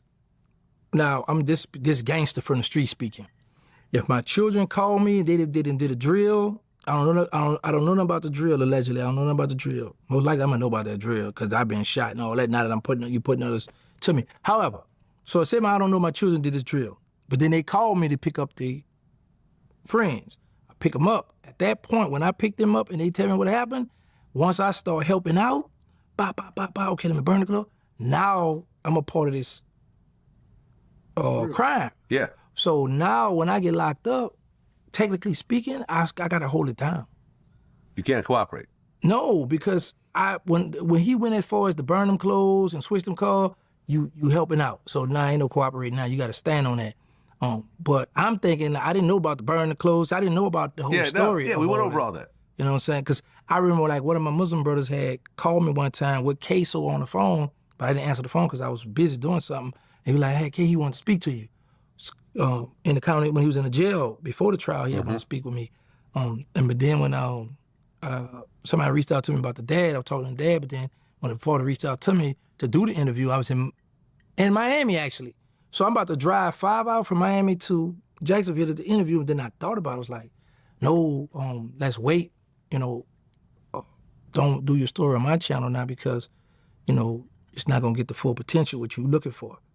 So that's when I reached out to you about him. Oh, about Abdul? Yeah. Okay, About got Abdul. it. Yeah. So anyway, I didn't know that he played that much into the crime. Yeah, no, he switched cars because he pulled up in like a orange Charger or something, like a really bright, flashy car, not knowing what he's about to get into. They jumped in the car and told him, because what happened was after the murder, they had killed this 19-year-old kid named Lil Buck, who had done a diss song making fun of the whole shooting situation. He wasn't even one of the shooters. He just jumped in that lake to try to be cool. He wasn't even one of the shooters. Some broke kid. So he gets his shot. life up. What's that? He done messed his life up. Well, he ended his life, yeah. Yeah. Essentially. And like Queso went one direction, the other two dudes went a different direction.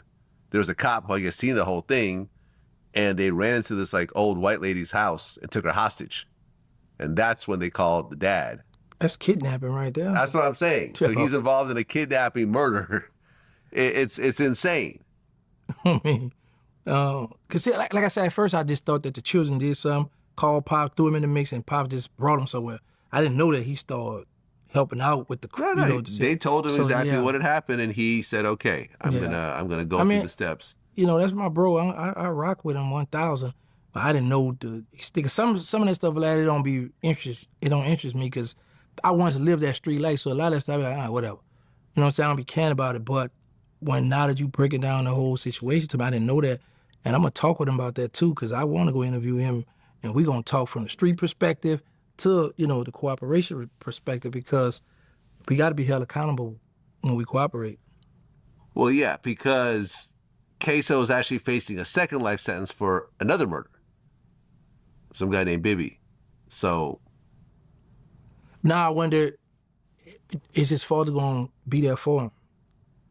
Well, Queso's on social media saying that's not my dad. I want a DNA test and some. Oh, I think he's too happy about the interviews. So my thing is, if you saying ain't your dad, well then now you just relieve this man here of having to take care of you while you're in prison. So this one man, you don't got to do nothing for. Yeah, listen, it's it's a messed up situation, and I hope that none of the dads that are watching this ever get put in this situation, because it's a very messed up, sad situation, and I can see how in the moment you just go along with helping your son out. Next thing you know, you're 50 years old facing 30 years, meaning you're never getting out. And, Abdul just had like 2 young kids recently, and yeah, Man, just messed up. My children know better. Even the people I'm cool with know better. They better not. I don't. But that's the thing. How they arrested him? Well, he was already incarcerated. No, Dude? one of the guys got arrested and he started cooperating. Then they went and picked him up at his house. Yeah, then they started picking up everybody. So I do let him lock him up, try to ride it out at first. Then he decided to tell. Yeah, Abdul was locked up for like, I think, a couple of years, 2 or 3 years. Oh, he was going hard with him. Yeah, no, he was locked up, not cooperating until it started to get closer to the trial, and then Trying to tap out. trying to tap out. Man, Yeah, and he had to get on the stand and look at the video and say, yeah, that's my son. That's how he walks. That's the type of clothes he wears, et cetera, et cetera. Because he's wearing a mask in the video, so he was helping out the prosecution. now that would have been hard for me. I could throw the rock and hide behind. But I can't. Nah, for real. Like somebody who I done went half with a woman that had his child. This is my son. I love my son. I can't get up there and he got the mask on and identify. Yeah, that's my Yeah, child. he identified him. That's going. Nah, I can't. Then on the flip side, they also found the clothes and everything else like that in his Yeah, I house. understand all that, but just to say that's my child. That's how my he child. Yeah, walk. he got on the stand and said, and he even said, listen, I can't talk that gangster shit anymore after what I did. Like, I get it. I respect that part, but I mean, I got 5 boys. Well, 6 now. I got he be 2 go with on me. Now I might could tell the people that my son did it, but I can't tell that jury. Yeah, that's how he walk. That's how he talk. I know my child, because the jury know. Okay, if this is his fault, he know his child. Yeah. So that's what convict him, right? Yeah, no, nah, I mean, can't help do him that. get convicted. You could say, well, there's all this other stuff, but you helped. Yeah, You but I helped, can't do and that. I'm Man, sure- boy, that took some. But I got to talk with him. Like, what was you going through? Like, how? Yeah, I can't do that. Now, I'm like, if my child did something, I'm like to the agents. Yeah, my boy did that. But I ain't about to be on the grand jury. Say, yeah, he was on the stand. I don't got the saying, balls to do that. That's my son. Yeah. Nah, I can't do that without, man. Abdul, we got to talk. I got to have that. Gonna be a good conversation. I got to talk. What was going through your mind? And your son right now looking at him like, Dad, you doing me like this? That man got a mask on. They don't know that's him. Man, that's what cooked him then. Well, you interviewed Hernandez Govan. Okay. I did his first interview. Yeah. It was like right after he beat that case. Right. What was interesting about that interview was that he accepted a plea deal, right? Well, let me look at the details on this, because this is actually a really weird part of the story. Yeah, here we go. So what had happened was Hernandez Govan accepted a 10-year plea deal, admitting that he was the go-between over the Young Dolph murder case, right? He was facing 30 years. He decided, let me take the 10, and state case, I could do 5, whatever, I'll get through. The day before it went to trial, I guess they had brought the plea deal to Young Dolph's family, and they said that's not enough time. So the DA took the deal off the table. Then he went to court and won. So in a way, Young Dolph's family freed him. So, we decided that it was in my best interest to take the 10-year deal. I signed the papers. You signed the 10-year deal? 2 weeks ago, maybe Okay. not even that long. I signed the deal for 10 years. I had conditioned my mind. I'm like, okay, I made a few phone calls to the few people that care about me and talked to them about it.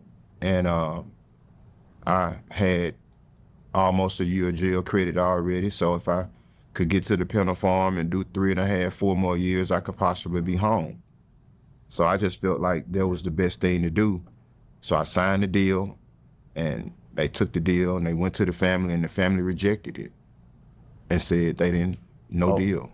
The family of Young Dolph. Family. Oh, of they Young have Dolph. to accept that. They have to accept Oh. it. They don't have to, but for whatever reason, the DA was dancing to their music. Okay. And so when they rejected it, it was trial, because I wasn't taking the 15. Yeah, that's a fact. If they would have said, yeah, that's cool, 10 years, fine, we'll take that. I didn't even know that was possible. I thought that at the point that the DA brings you a plea deal, you have a certain amount of time to sign it, and it's valid during that time. I didn't know they could just pull it away. Yeah, the judge could also, because like you do it, they gonna tell you this is not bound. It's the judge get the last say so. Right. Well, he signed the plea deal. Yeah, so they violated right there. Once he signed, the prosecutor shouldn't have been able to say, no, that's all it takes, 'cause I didn't sign. Well, I guess the prosecutors didn't countersign. Okay, but still, when I sign, I'm admitting that I'm part of the guilt. Yeah. Now I got to go to trial, so y'all got this against me. That is an excellent point. I did not even think about that. They could have said, this guy signed a plea deal, admitted to doing it. Right, you took the plea, but then, you know, some people still be like, I'm gonna just plead out. I'm innocent, but I'm gonna You know what I think? I think in that particular case, I think they would have to exclude that from the jury. Yeah. I think that would taint the jury way too badly. I think it would cause a mistrial. Because think about it, you're right. That'd be automatic. Everyone would do that. Sign this plea deal. Okay, sign it. Never mind. Let's go to court. Right, now we got hey, you now. Everybody signed the plea deal. Find him guilty. Think about it. They would do that every single time. Yeah, you know something? I think the only reason why he was saying that was because he had already beaten it. His lawyer was right there with him too, you know, like sitting right there next to him. So his lawyer was like, yep, that's exactly what happened. Man, I'd have been mad about that because now y'all done put me in a trick bag. Have you ever heard that? Someone signing a plea deal and then reneging on the plea deal? No, I mean, I saw this here in my son case. The head of the case, he in a wheelchair, he got paralyzed, but he had played out to 10 years or 11 years. So while during the trial, when the judge hearing on it, so the judge told the prosecutor, as for Timothy Jackson, I'm not gonna honor that plea because I can't see myself giving his little soldiers more time than him. And he had 11, and my son them looking at a life sentence. So he went to trial. I just heard recently they took his plea back, whatever, and he had to go to trial too. Well, I interviewed Gina Conway, who was the co-defendant in the Max B murder case. I saw that. What'd you think? Yeah, I like her.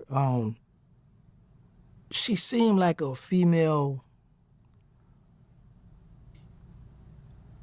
that was betrayed, and now. But a lot of these young women, they be infatuated with our lifestyle. True. They be infatuated with the way we talk, walk, dress, and we put on the fake jewelry. We get the clothes. Not for real. That's what I just been doing it. Just I don't wear jewelry. I mean, I don't care for jewelry, but I do it just to play with the rappers and mock them because I know. So you're saying the jewelry's fake? Yeah. So all the jewelry you're wearing is all fake? Yeah. Okay, so it's all like Cuban zirconias? Well, I paid $2,500 for this at Souls in New Orleans out in Chalmette. Okay. This is my logo for my background, so I just did. I said, okay, but eventually I'm gonna give it away to somebody that I like. But those are not diamonds on it? No. Okay. So don't try to ride me, y'all. And they got my name on the back, Gangsta. Now this one, I bought this here just to make fun of the people who been trying to troll me while being a snitch. With the snitches get the stitches. So I thought this was pretty. So I like that one. So I just got this. I paid like $80 for this pendant, you know. So yeah, I just put this stuff on just to do it. But yeah, I don't really care about the jewelry stuff. So a lot of people be faking it to make it. It's funny, right? Because I just got my ears pierced. A nigga would have tried to book him. Hey, a nigga would try to book Gangsta, that fake. Everything fake, nigga. Get the fuck up out of here. This fake ass shit, nigga. Hey, that's what it is. This game is. People understand. That's what all they is. All they jewelry, majority jewelry be fake, brother. They want you to go out there and try to spend the money.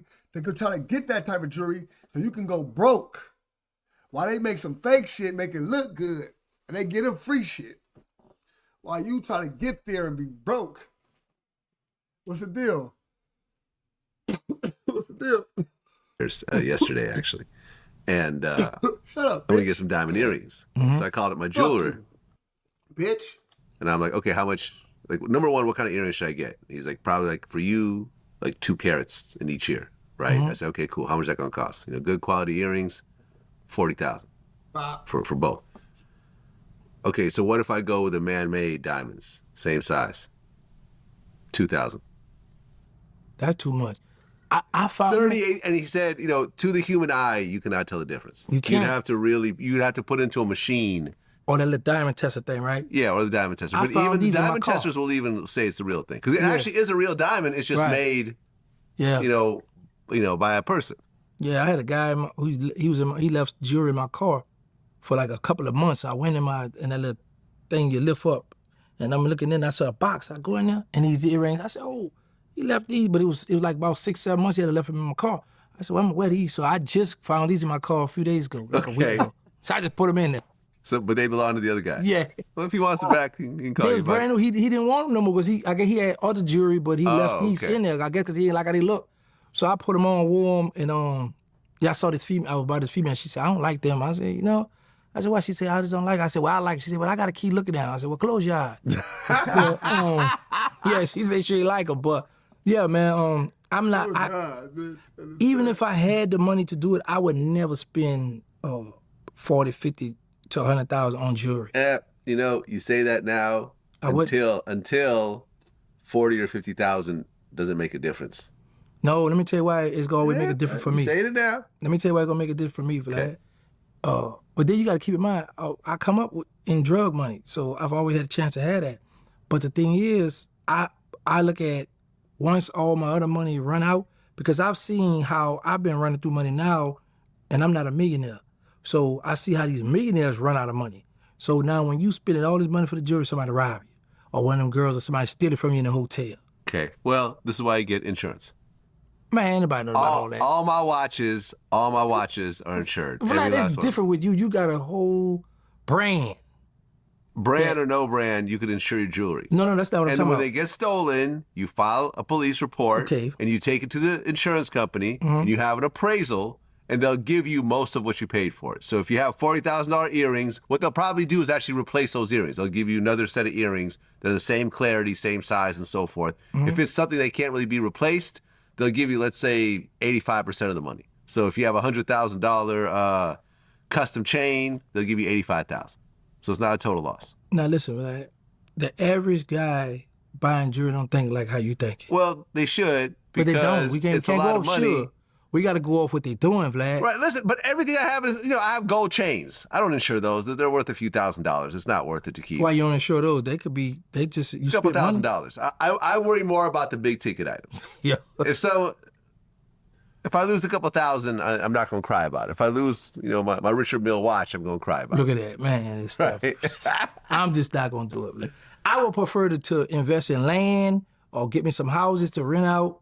Me. Well, yeah, but that's Versus that. because you're choosing one over the other. What if you have land and houses and all types of stocks and, you're flying private and spending $40,000 because you have $40 million in the bank, $40,000 ain't shit. You a millionaire, right, Vlad? Yeah. Okay, then. That's why you in two different tax brackets. Right, So but we what should I'm be having saying this is conversation. at some point, like, look, I used to say this, right? I used to say, I'm never flying first class, no matter how much money I have. It's a waste of money. You get into the same location, takes the same amount of time. The ticket costs 5 times as much. This is stupid. I'm never going to do it. I flew first class for the first time, and I said, I'm never flying coach for the rest of my life. Man. And since that time, I swear to God, this has been about 15 years, I have not flown coach. In fact, if there's no first class ticket, I'll cancel the whole trip. I swear to God. Because I realized that my comfort is worth a certain amount of money. I like to arrive where I want to be, well rested. Right. A lot of times I'll take a night flight and I'll sleep, the lie flat beds. I'll sleep on the flight. I get up, I'm rested, I'm cool. Man, an all night flight and coach in the middle seat in the back, you show up fucked up. I would say this. I love Spirit, right? I will not fly Spirit. I love Spirit. I will not fly Spirit. Let me tell everybody who listening. Go online and see how much the ticket costs. Then go to the airport. It's cheaper. Now, when I got on Delta to come here, they got the TV on. I said, man, oh boy, I like Delta. Well, I'm gonna start flying. I said, no, slow down, gangs. Go back to your Spirit. It's cheaper. It's gonna get you there because it is. Will it get you there? Yeah, it's gonna get you there. 'Cause let me just say this. One thing we know for a fact, Vlad, go do your research. It's been known we've seen Delta, American Airlines, all them planes hit the ground. We ain't never seen a Spirit hit You're the right. ground. Spirit is like the one airline that's Yeah, never man, gone down. and it's cheaper. That's because sometimes they don't even leave. Yeah, they'll tell you time After a out. 6-hour delay. Yeah, so I love Spirit. And let me tell you, I feel like Spirit is the Waffle House of the skies. You okay? Listen, I agree with that. You see more fights in the Spirit lobby than any other airline combined. Okay. Am I right? Yeah, no, Am I 'cause- right? 'cause all of Just us- like when we you all go there. to Waffle House after the club, I've seen at least 3 fights at Waffle House, and I've only been, to a handful, So they got Waffle House out here? No, they don't. Yeah, When I go to Roscoe, Atlanta. right? No, when I go to, they got Roscoe's out here. Roscoe's cool. I mean, PNB Rock, he got killed at Roscoe's, but it was the Roscoe's in South Central, which is East LA. There's one in Hollywood that's in a residential area. It's nice and safe. Okay. But yeah, I mean, in general, Roscoe's is cool. But Waffle House seems like there's always fights at Waffle House. I've seen like 3. I love my Spirit, Vlad. That's what I Yeah, like. I'm not rocking with Spirit. No, I'm good. I'm good. I'm not doing Spirit. I think I may have flown one time in my life. I said, I'm not doing this again. I don't like Southwest either. The fact that you don't have a seat. It's like a first come, first serve. Yeah, that's a that shit fact. gets on my nerves. And I remember I bought the most expensive ticket, right? I'm like, okay, I'm in the first. I didn't realize there was no, there was no actual seats, but I'm like, okay, I paid for the most expensive one, so I'm getting on first. So they're like, okay, anyone boarding with disabilities, board first. Man, them motherfuckers rushed the disability section. By the time I got on, I was in the middle. So this is the bullshit. I said, why am I way back here? They're like, well, the people with disabilities, they took all the good seats. These motherfuckers probably bought the cheapest tickets. Mm-hmm.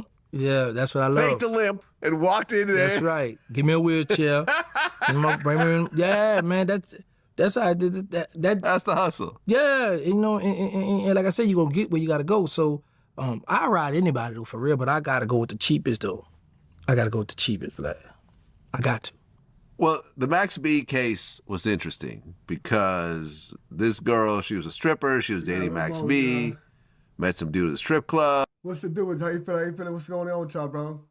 My jewelry insured for sure, gold, and I never knew you need to come up. No, for sure, for sure. You gotta fake that. The motherfuckers robbed me. Fake a robbery out front. Had to come up. Got some insurance on that motherfucker. Damn, 459. Yep, house burglary. No, it said 495. What's that? 495. I don't know what that is. Biggest word advice. If you insurance. Not for sure. I got insurance, everything. Tap in, bro. Not for sure. What's happening? He took her shopping. He was throwing around a bunch of money. She goes back to Max B, and he sends her and his stepbrother to go rob him, and that turned into a murder. Pooh Sims, the stepbrother, ended up killing not the guy they're robbing, but like his friend who, showed up to bring some more money, allegedly, and they shot the dude in the head. But she was like tying people up. She was duct taping people and so forth. But it was interesting because at the point that the murder happened and they just grabbed a bunch of random items, it was like $200 worth of stuff. Instead of going to the police and saying, listen, I was just caught up in this murder. I was forced to do this. Here's the stuff. I don't want nothing of it. She was transporting the stolen items from location to location until they finally caught her. She also said that Max B told the police where she was. That's how she got arrested. And that's where the whole telling thing starts. Well, I was going to Sin City actually because I wanted to meet Max there because I needed some money. And he knew I was coming there, and it was said that, he helped the police catch me. That's what one of the detectives said on the stand. Vlad, you always say that when somebody do a crime. Instead of you going turn, I done done the crime. I'm not going to turn myself in a few minutes later because I know I'm about to go to jail. Well, think about it. If you're a woman, Decent, but some of them be the most loyal. You go along with someone who kills the person that you just thought you're going to rob.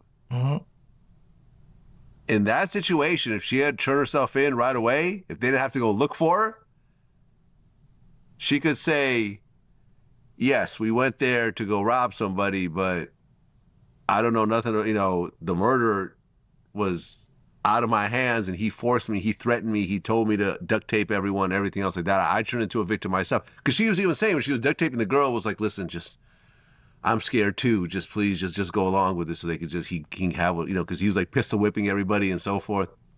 I don't know, man. I can see how a girl can get caught up in this. She was like 25 at the time, stripper. Not the sharpest girl out there. I think she's kind of on the spectrum a little bit. No, you know what it be? A lot of them, and them strippers in the club too, so a lot of them it be the thrill.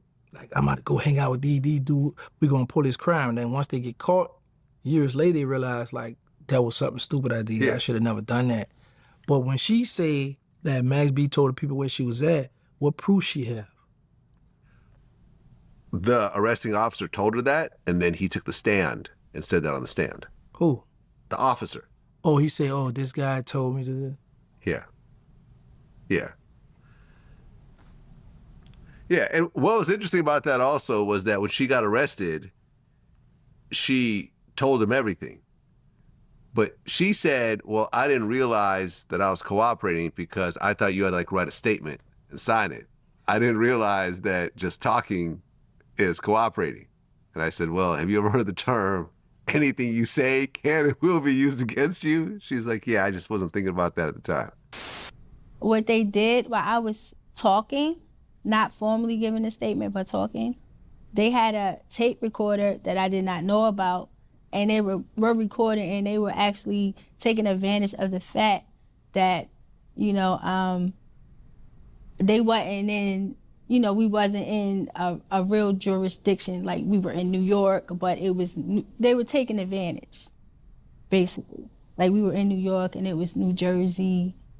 I feel like they took advantage of me constitutionally, like my rights. I had no knowledge of it being recorded, so. Come on, sister.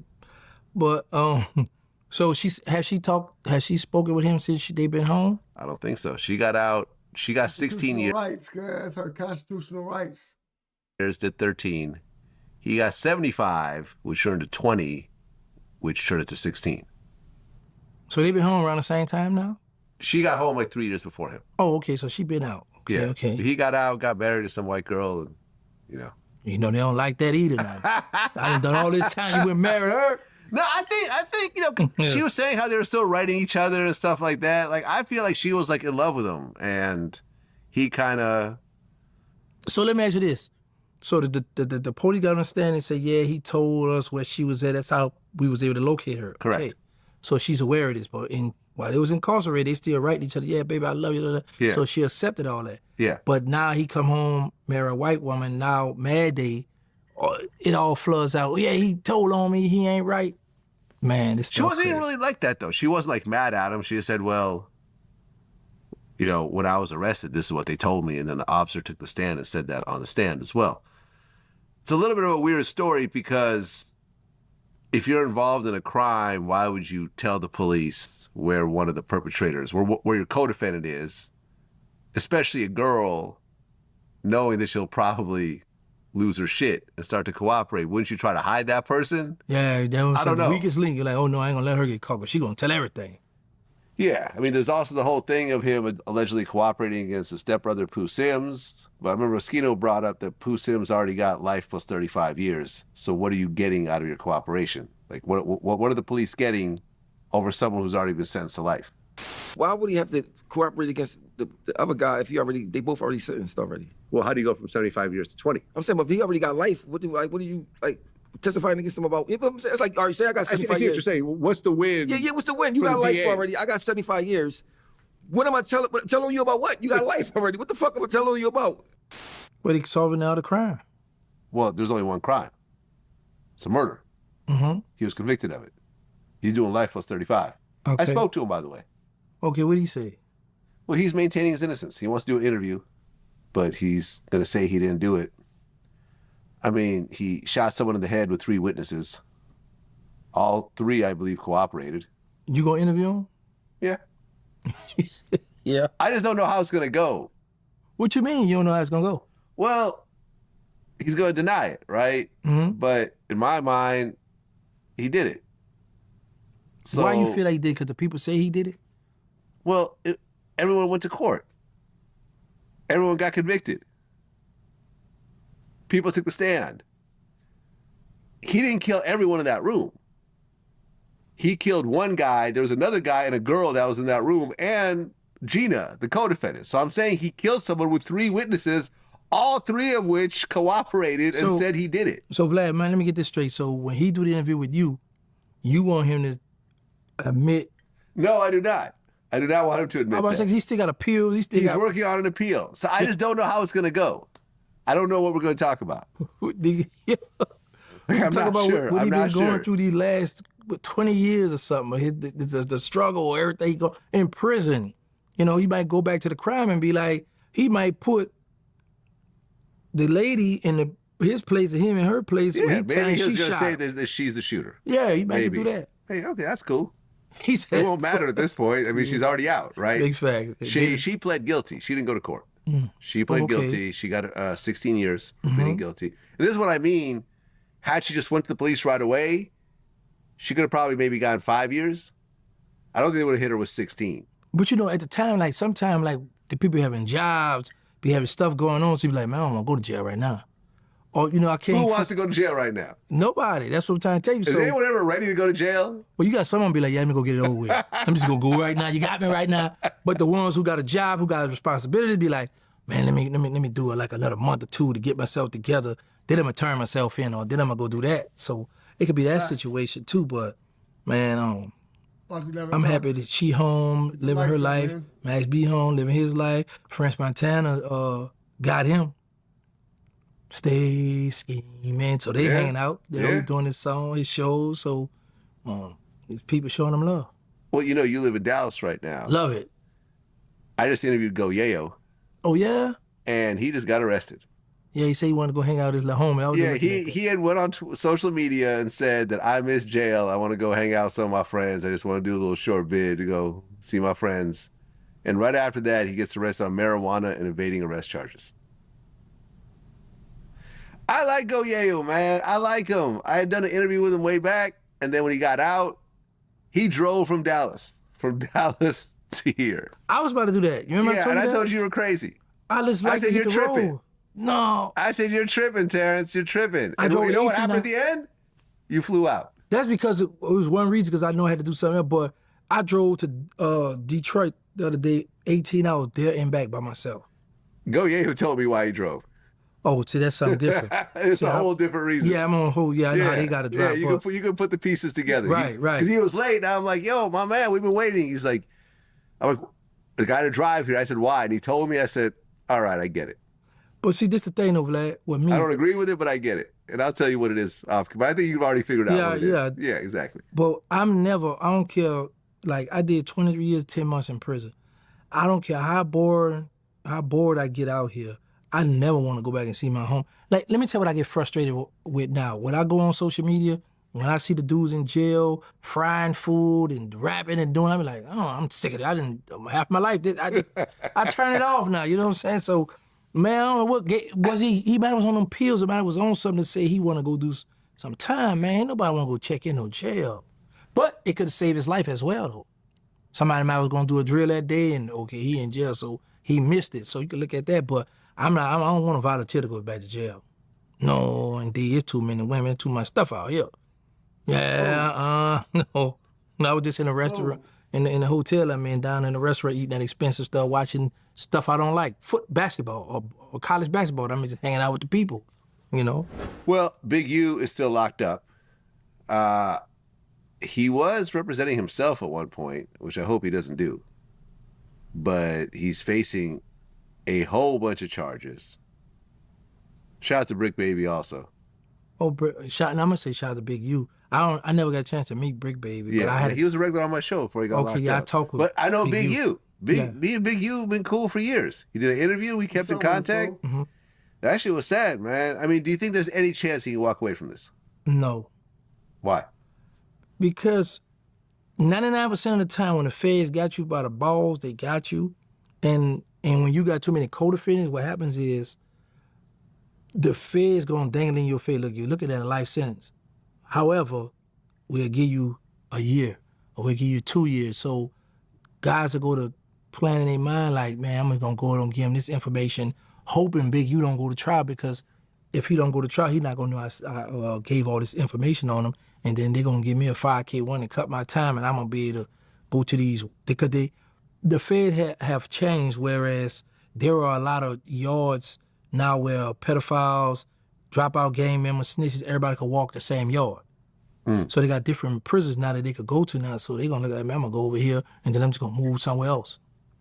So I don't see him getting off that. No. Well, what if he cooperates on a bunch of murders? Oh yeah, then he up out of there. I mean, I thought you just say just going to trial, getting off. But yeah, if he cooperates, of course. The feds always open. Not to say he knows about any murders. I'm not putting that out there. I'm just saying, but let's just say if he do, it gets to the point where it's like, all right, I know about 3-4 murders. I'm going to cooperate on all those, and they're going to give me time served. It would have to be a situation where Big, you got to say this. At this point, yeah, I know I'm the big homie for this gang set. However, I got a wife and children. So now, am I going to be selfish and be like, you know what, I'm about to just die in prison, or I got a way out of here, and I'm going to lead the gang along, because you know once he violate, he can't be in the gang no more. Right. But I'm going home, I got my family. Right, because his son got killed not too long ago. Yeah. Bad situation, man. I saw that.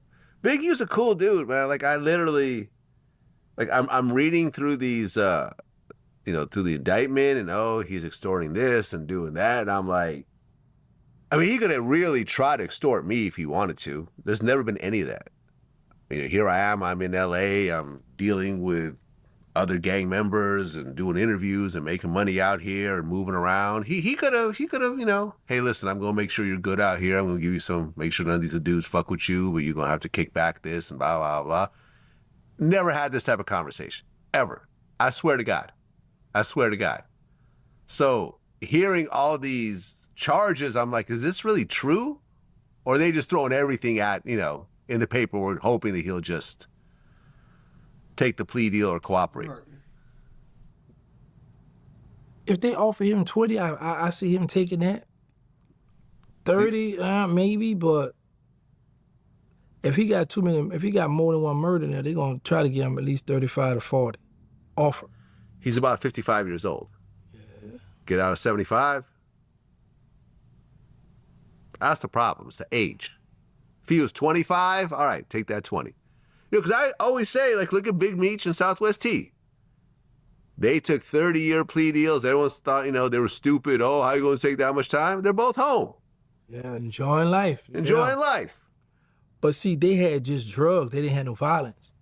So Big U got this violence. Yeah, well, and how they weren't charged with the violence. But here, there was violence in BMF. Right, but let's just keep it 100. Right, but I'm talking about T and Meech played to drugs. True. And here, what happens is this: when we plead out, the laws change for drugs, so they call a break. Right. Whereas with him, if he plead out, he gonna plead out to them bodies. Ain't no law gonna change for no bodies. You gonna do that time. But here's the thing. Well, no. Same with the bull.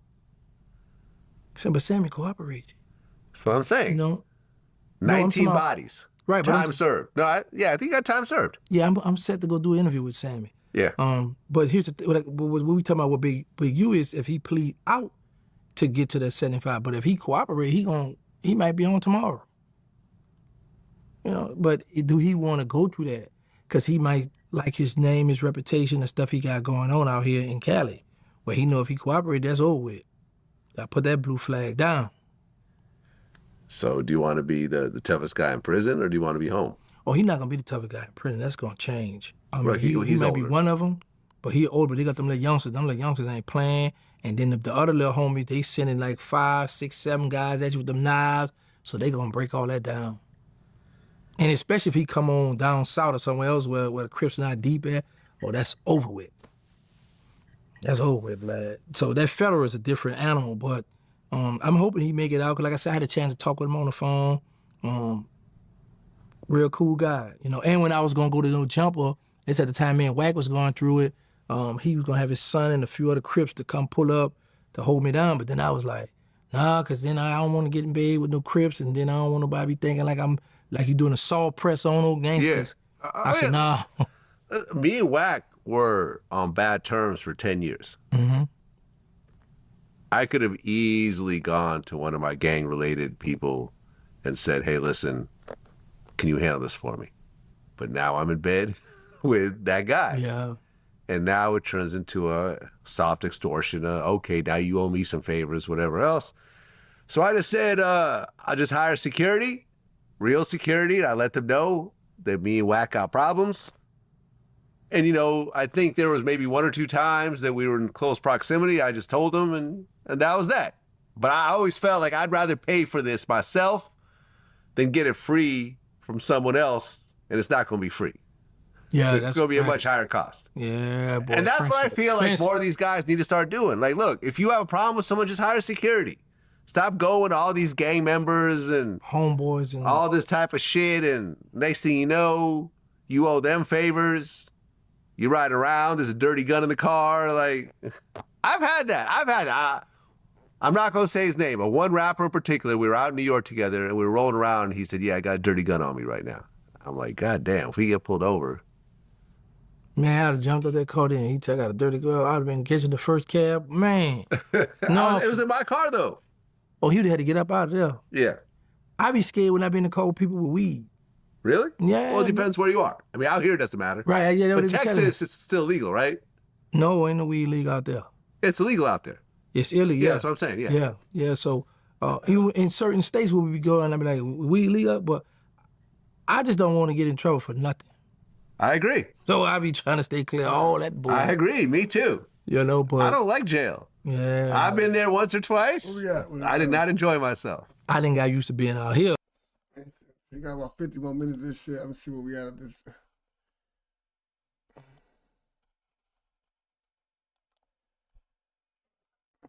What we do?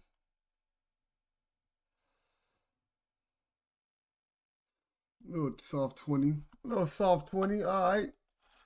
Little 19 piece. All right, let's get it. Let's finish it off. Let's go ahead and do that then. Y'all still engaged. I'm gonna pull away for a little while. Little soft 20. Look, I want Right. to stay out. I like women. I mean, it's big facts. There you go. Man, there's so many nice look. Then I'm in a nice, expensive hotel. I get to ride cattle around in Cali, looking at all these mountains. I'm like, man, Yeah. this stuff is beautiful. So That's right. yeah, I don't never want to get back in trouble. So that's why I dictate the flow with people. I don't be online tomorrow when I see you, we gonna fight. I don't want to fight. Leave me alone. You know what I'm saying? So yeah, we could go back and forth, trade a few words online, but I control the situation because I know how guys try to act up when they're around their friends. Let me ask you a question. Let's say after this interview, me and you go and grab some food. Mm-hmm. On our way to the restaurant, we get pulled over. They find a gun in the car. It's my car, so you know it's not your gun, right? You know it's my gun or someone that was in the car. Mm-hmm. The police pull over, they find the gun. I say, I don't know whose it is. I'm gonna say he lying. He know this is his gun. I'm gonna tell on you, Vlad. Listen, Vlad, let me display something to you. When them people pull us over and I know that gun, I'm gonna be like, I'm already telling. And I'm like, excuse me, oh, I can speak to you. I'm gonna let them know, listen, I'm gonna show you my plane ticket. I just got out here. I flew out. I don't. That's it. Yeah. You gonna be telling people guys are ratting on me. So what? Yeah, Vlad, I'm telling on you. Vlad, Right, let you know because that. if you don't do that, we both get charged with a gun. Big facts. Yeah, I ain't got time for Right, people. and since it's my gun, I don't want to say it's my gun because I'm thinking, well, maybe there's a chance I could beat it. Right? You won't beat it from jail, though. You gonna beat it from jail. Bro. Right. I'm gonna let the people know that what I got in here, that's Vlad. That's Vlad. I got to tell the people, I got to tell the truth, Vlad. I would do the same thing. Yeah, I got to tell I'm the not truth. going to jail over your gun. No, man. That's your fault for bringing it with you. Let me tell you something. When I go to New Orleans, my little brother, all of them, they got papers on their guns. But I be like, no. I'm gonna lock it in the back. No, look, I'm gonna ride in this car, you riding there. You know, just ride, but no, I don't wanna be in them, no. And they legal with their guns. And I don't wanna be around that. So you hang out in New Orleans now? I go down there to do interviews, but I know I can't go around the know you and just post up on the block. First of all, I'm too old to be doing that. And number two, there is no more Magnolia. You know what I'm saying? It's gentrified. And there's new people around there. So what I look like being on the block, just chilling. I ain't got no business out here. A little girl just got killed around there not too long ago. The little boys, the second line, they started shooting and she got hit in the head in the car. So nah, I don't hang out. I go down there though. Yeah, I go, because at first I couldn't go, but all my family down there. But when I go down there to do interviews. I go see my family. I go take care of business. I got a few houses that I done bought down there. Oh, you're buying property in New Orleans? Yeah, that's what I'm Okay, saying. how many man. houses do you own? 3 of them. Really? Yeah. Well, you rent them out? Yeah. You're a landlord? Yeah. and I got one in the night where it's just land right now. I bought the land So I'm trying to see what I'm put a house on that or whatever. Well, good for you. Yeah, man. Good for you. So I've been I'm flipping because I know I be saying to myself, this YouTube might not last for me. You know? So I'll be like, okay, let me invest my money over here. And my next move is the movies. I'm trying to do a movie. Well, I announced on my YouTube member forum that you're coming in, and what should I ask you? And I feel that on this forum, there's some insiders that are lurking around. Whenever I do this, they come up with some inside information. This is how the whole Lil Diesel thing came out. Okay. Right? Mm-hmm. So, a guy named Hanville07, he said, ask Gangsta to compare his younger self to 39ers Gregory Rabbit Stewart. Tell him don't be biased, but in his opinion, who is more violent? Also ask him if he ever ran into Rabbit in prison, and what would he do if he saw him today? Lastly, ask him if he forgives Rabbit for what he done to the Magnolia Project. He's allegedly the killer of Magnolia Shorty. Yeah. You're a homegirl. Yeah, I'm familiar with him. Okay, so is all this accurate, what I'm saying right here? All accurate. All accurate. This is clearly an insider who's saying all this. He know whoever it is, he know what he talking about. Okay. The person, it was the 39ers. The 39ers come about, the 3rd Ward and the 9th Ward, these guys clicked up and they formed the 39ers, right? Because it's two different, because 3rd Ward is uptown, that's what we rep. The downtown is the 9th Ward, so it was a bunch of drug dealers and killers came together. Yes, I forgive him for killing Magnolia Shorty. That was like a little sister to me. Was he convicted of that? Yes. Oh, really? He's a witness right now. Oh, okay. Yeah, that was a big case. So that's what I'm saying. He know what he talking about. He said comparing me and Rabbit. Rabbit had a short run. He cooperated. I don't know how much time because there's so many rumors with that, but he had some bodies. But he didn't have as many, with our people, with our crew. Rabbit was a person with just wild killing, but didn't have nothing like cars, clothes, money, houses. He didn't have nothing, And not to be disrespectful or talk down, but when he's saying comparing with us, well, with me, the city know me, the older city, because I was shocked. As one little girl, I was trolling this dude, and she say, who are you to be in New Orleans business? So I was like, look, girl, I'm gonna give you a pass. So they was like, you must don't know who he is. But anyway, Rabbit was a gangster. He bust his gun, but he didn't have he wasn't a person like this my set. Or this, like he was somebody like when they called up, come handle it, he had bosses. Whereas I ran with the bosses and they didn't treat me like a worker. Well, I wouldn't allow that, but you would thought I was a boss when I was with the bosses. Whereas with him, you knew the difference. And like I said, they had their little one little run, but then they, got locked up by the feds. But yeah, I actually found the Fed article about it. New Orleans man Gregory Stewart, responsible for killing Magnolia Shorty, pleads guilty to participating in several gang-related murders. Mm-hmm. Yeah. Right. He pled guilty to participating in the murder of Quelton Brossard, a.k.a. Gutter, the murder of Calvin Celestine, a.k.a. Plucky, and the murder of Gregory Keys, the shooting of Kendrick's mothers. Yeah. All these murders were committed during the course of and as part of the conspiracy to distribute heroin. He also pled guilty to participating in a conspiracy to use firearms in furtherance of his drug crimes and admitted that the conspiracy to distribute heroin involved 20 to 30 kilograms of heroin.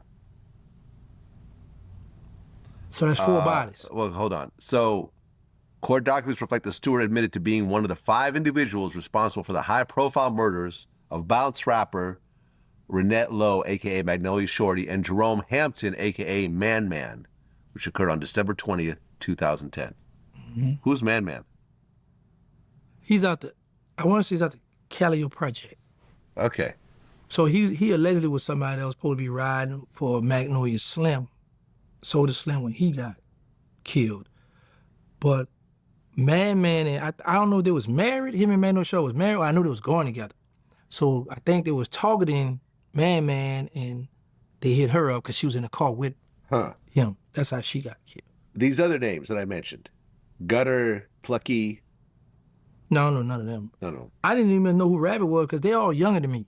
Aha. So, but I know when we was in the feds, it was some people out the Magnolia Project and Tent Wall was waiting on, right? Because the rumor was he was coming to Coleman Pen. So you had some killers that was waiting for him to come there. They was going to stab him up. But he got wind of that and got with the people and got sent to a private jail. Okay, and now he's out. No, he's still doing time. So what's this whole witness protection thing? In prison, you know. You have to Oh, witness, you're witness protection in prison. Right. Ah, I thought you meant he was out. No. He in Witness in a prison. Yeah. Right, because according to this article, for each of the murder counts, Rabbit faced a maximum penalty of life imprisonment, a $250,000 fine, and up to 5 years of supervised release. On the drug conspiracy, he faced a mandatory of 10 years to life, a $10 million fine. They really said $10 million fine. Man. And at least 5 years of supervised release. And the gun conspiracy, maximum 20 years, $250,000 fine, 5 years supervised release. And then he got to pay restitution to the family. Yeah, because he pled guilty, so they could sue him too. Then he don't got nothing. But and then his co-defendant, one of my people, cool with his co-defendant that's in witness protection program that I was looking at life. They call him brother. I think he got 20 years now. I think he had pled to 2 life sentences and something, and he got around 20-something years. So he. Yeah. Yeah, whoever that was, but yeah, and tell a person, and well, he gonna see this. There are people from the city of New Orleans who are way tougher than I am, who did way more than me, who was violent. It's just I was more popular.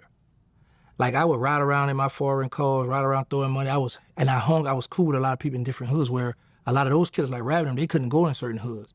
They couldn't go certain places because people were gonna try to kill them. So I had met people from the Ninth Ward across the river while I was doing time in the parish jail. So when I kick it with them, when I get out of jail, I can call, but I'm about to come down there by you, I'm about to come across the river, I'm about to hook up. So I was able to do it like that. But he was, I can't take nothing from him, he was a little gangster, but I don't think he was, he might have was more violent than me. I think I was more smoother than he was. That's what I'm gonna say. Let me ask you a question. Do you know anyone from your era that caught at least 2 bodies and completely got away? Never charged, still alive today. Or if they died of natural causes. At least 2 bodies and never went to prison for it. I know a few people like that. Really? I talked to a few of them like that. 3 bodies? More than 3. How many bodies? I know somebody who got 5 bodies. 5 bodies? And I talked with him, and then he'd be like, and he didn't change his life though, but it'd be like, boy, you ducked that jail, huh? He's like, yeah, man. I know 2 people that's home, 1 dead, but 2 that's home. They got a body and some tip murders, but they got away with it. And there's 2 people that's in Angola, my 2 best friends, been down 30-something years since 1992 for the bodies that they did. Huh. He home free, walking around. One of them, get this, my 2 best friends doing life for murder, right? The guy that actually did the murder was in Angola with them doing life on another body. So they said, man, take your charge. No, I ain't taking no charge. If I take that charge, I might be stuck with that life if I beat this life. Last year, they released him. He got off all that life sentence. But the murder they wanted him to take, what I would take that for? And now the man home. So if he'd went to the people and said, hey, that was me that day, wasn't them, he'd be still stuck. Okay, so the guy that caught 5 bodies, he never went to jail for it? Never. From your point of view, how did he get away with it? Nobody never pointed him out.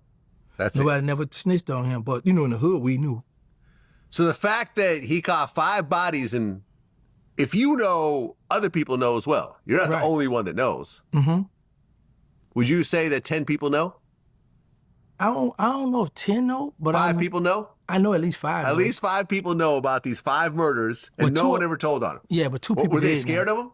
No, they weren't scared. They just, because, in the only time murders come out when you go to feds. Feds, we want everything. In the state, they don't care about that. It's like if you busted for this, you can't tell us, oh, such did this murder to cut your time. So I know a dude that become a successful rapper that did a body. He did a body in the project, and he never went to jail for it. Man, there's plenty of people catch bodies and don't go to jail because at the time, certain people who out there cool with you, not gonna tell the people, oh, we ain't see nothing, no. Yeah. Man, back then, a lot of our neighbors and a lot of our people, they ain't see nothing, even though they saw something. Because a lot of murders happen in broad daylight. Right. Well, yeah, back then, there's no cell phones. Well, we had prime code. There was no recording back then. That's what I'm saying. Yeah. They had no camera phones. Right. Yeah, they had flip phones and whatever else, but...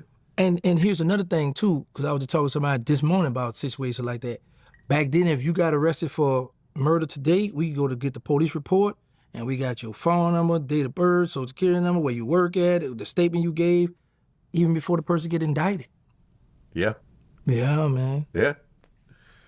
Well, before I let you go, I guess Lil Diesel ain't living with you anymore. No, man. He moved out? Yeah. Got himself a little girlfriend? Yeah, man. And yeah? Not making breakfast with your mom anymore? No, none of that, man. He ain't my stepdad. Remember I was joking about that. Yeah. It's about to be your stepdad. He driving box trucks down. All right, good for him. Man, Diesel called me. He's in New York right now with his son, but he called me the other day and said, where you at? I'm in Denver. Then he was he's out in the mountains. Then he was like, I'm in, where I just come from? Detroit. I said, who you with? By myself. Now, when we used to be together, drive 8 hours from Dallas to New Orleans, you were scared to drive, but now you in a big box truck riding all around the country.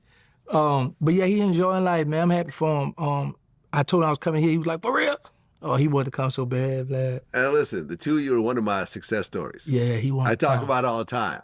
People like to say, oh, Vlad is bad and all it does, he just gets people arrested. It's just negative. Yeah, but look what I did here. This what Two arch enemies are now best close friends, yes. live together. Love him. We check on each other all the time. I had to talk about you the other day, and this what I tell people, and I want the people watching this now to understand this. Why be mad with Vlad? You ask the questions that the people like me and all us, we want to know. It's up to the person you interview and answer the question. Yeah. So no matter what kind of question, how it come out, police or whatever come out, it's up to the person to say, well, yeah, Vlad, I walked him down on this day, that time. Okay, you getting yourself in trouble. You only doing, your journalist work. So I don't never look at it like that. Well, and on top of that, nothing I've ever done has ever affected people's criminal cases. Aside from the Keefe D case, possibly. What's going on with him?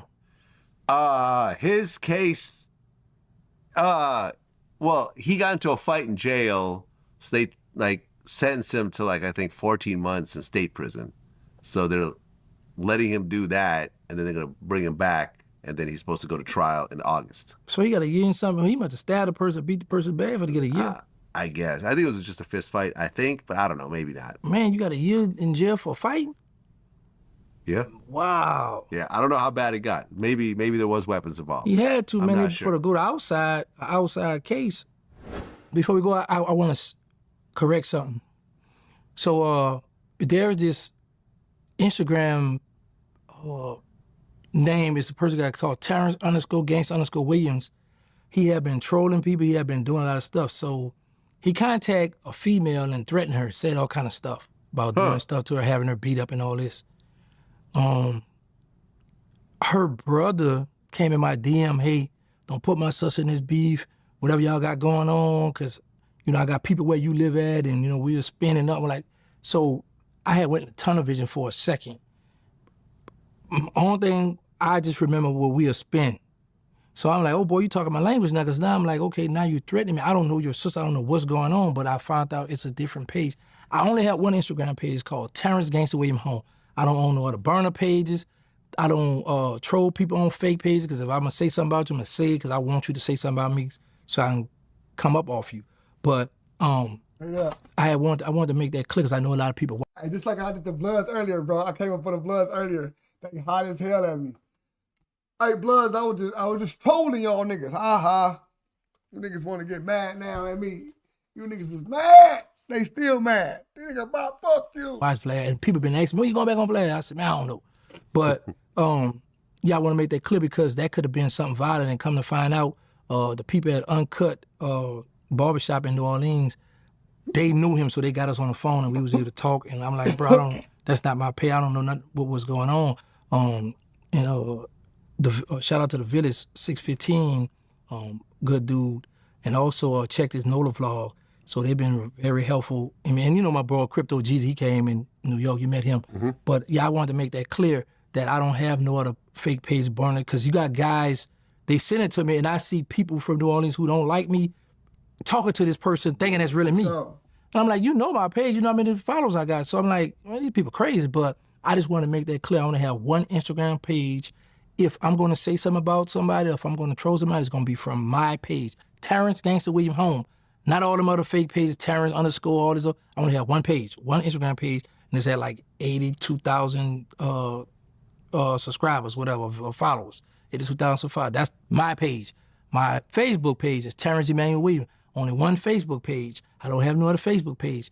That's all I have. That's all I personally run. So for those who've been going back and forth, people thinking this. hey, let's get 15 more people to double tap the screen. Double tap the screen, get them likes in one time for your boy. You know what I'm saying? Let's get to 200, 100 likes one time. 14 me, people. leaving comments thinking it's me, that it's not me. I just told y'all what my page is, so if you have a question or something, come to my page, ask me. Don't be entertaining all that bull crap, because that could have turned violent. Well, I mean, do you really take a DM threat like that seriously? I've had so many of those. Yo, when you come to New York, you're going to be dead. And like the dude is like, you know, sending me a DM. I remember this one time he said, when you come to New York, you're dead. And I looked at this dude's page, and he's standing next to his car with the license plate visible right there. And I'm looking at this going like, The reason why I take it serious, I could go to the police department and turn this in, and he'll get arrested for this. yeah. The reason But I didn't do it because I'm looking at this going like, I don't think it's serious. I think he's just, you know, there was rumors about, you know, someone being connected with an interview who went to jail, and you know, he was part of that whole thing. We out of here, y'all. We out of here. See y'all in a minute, man. We've been up too long. See y'all in a minute. Ooh, how we do? Let me see how we did. We shut it down. A little 19 banger. All right. Yeah, man, I hope y'all enjoy y'all night, man. Salute to everybody that subscribed to the channel on the Twitch side or everybody's side, man. Yeah, see y'all tomorrow. All my Discord people, you know, so we slide in Discord. We ain't that motherfucker for a little while until I knock the fuck out. Other than that, I see y'all tomorrow, man. You already know what time it is. Your boy Odium Slim. This is the Odium Slim live channel. And this is what we do our Dougie. Teach me how to Dougie. Teach me how to Dougie. All them girls love it. All them ladies love it. We got 8 more people. Can we get 8 more people to double tap the screen before we get up out of here, man? 8 more people to double tap the screen. Let's get them double taps, you know what I'm saying, before we get up out of here, man. Get up out of here, man. You know what I'm saying? I'm gonna drop some content from my other page this weekend, so y'all be prepared for this next page. Y'all gonna drop this content, bro. Bro, what happened to your teeth? I got knocked out. Somebody knocked me out. Bow, bow, bow, bow. Whoop me. Chipped my tooth. Did it up. Yeah. 8 more likes real quick. Come on. 7 more. They did it up. They got me.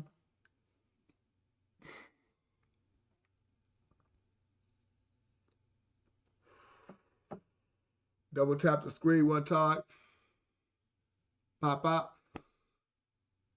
You know what I'm saying? If y'all can't double tap, hit that 3-prong in the corner and then hit that like button one time, man. Terrance Gangsta Williams exclusive, man. Let's go. They're like, we ain't giving you ODM. F you. All right, it's a good, bro. It's straight. I respect it. Y'all in a cool minute. You know what I'm saying? I see what y'all on. Shit. I'm gone.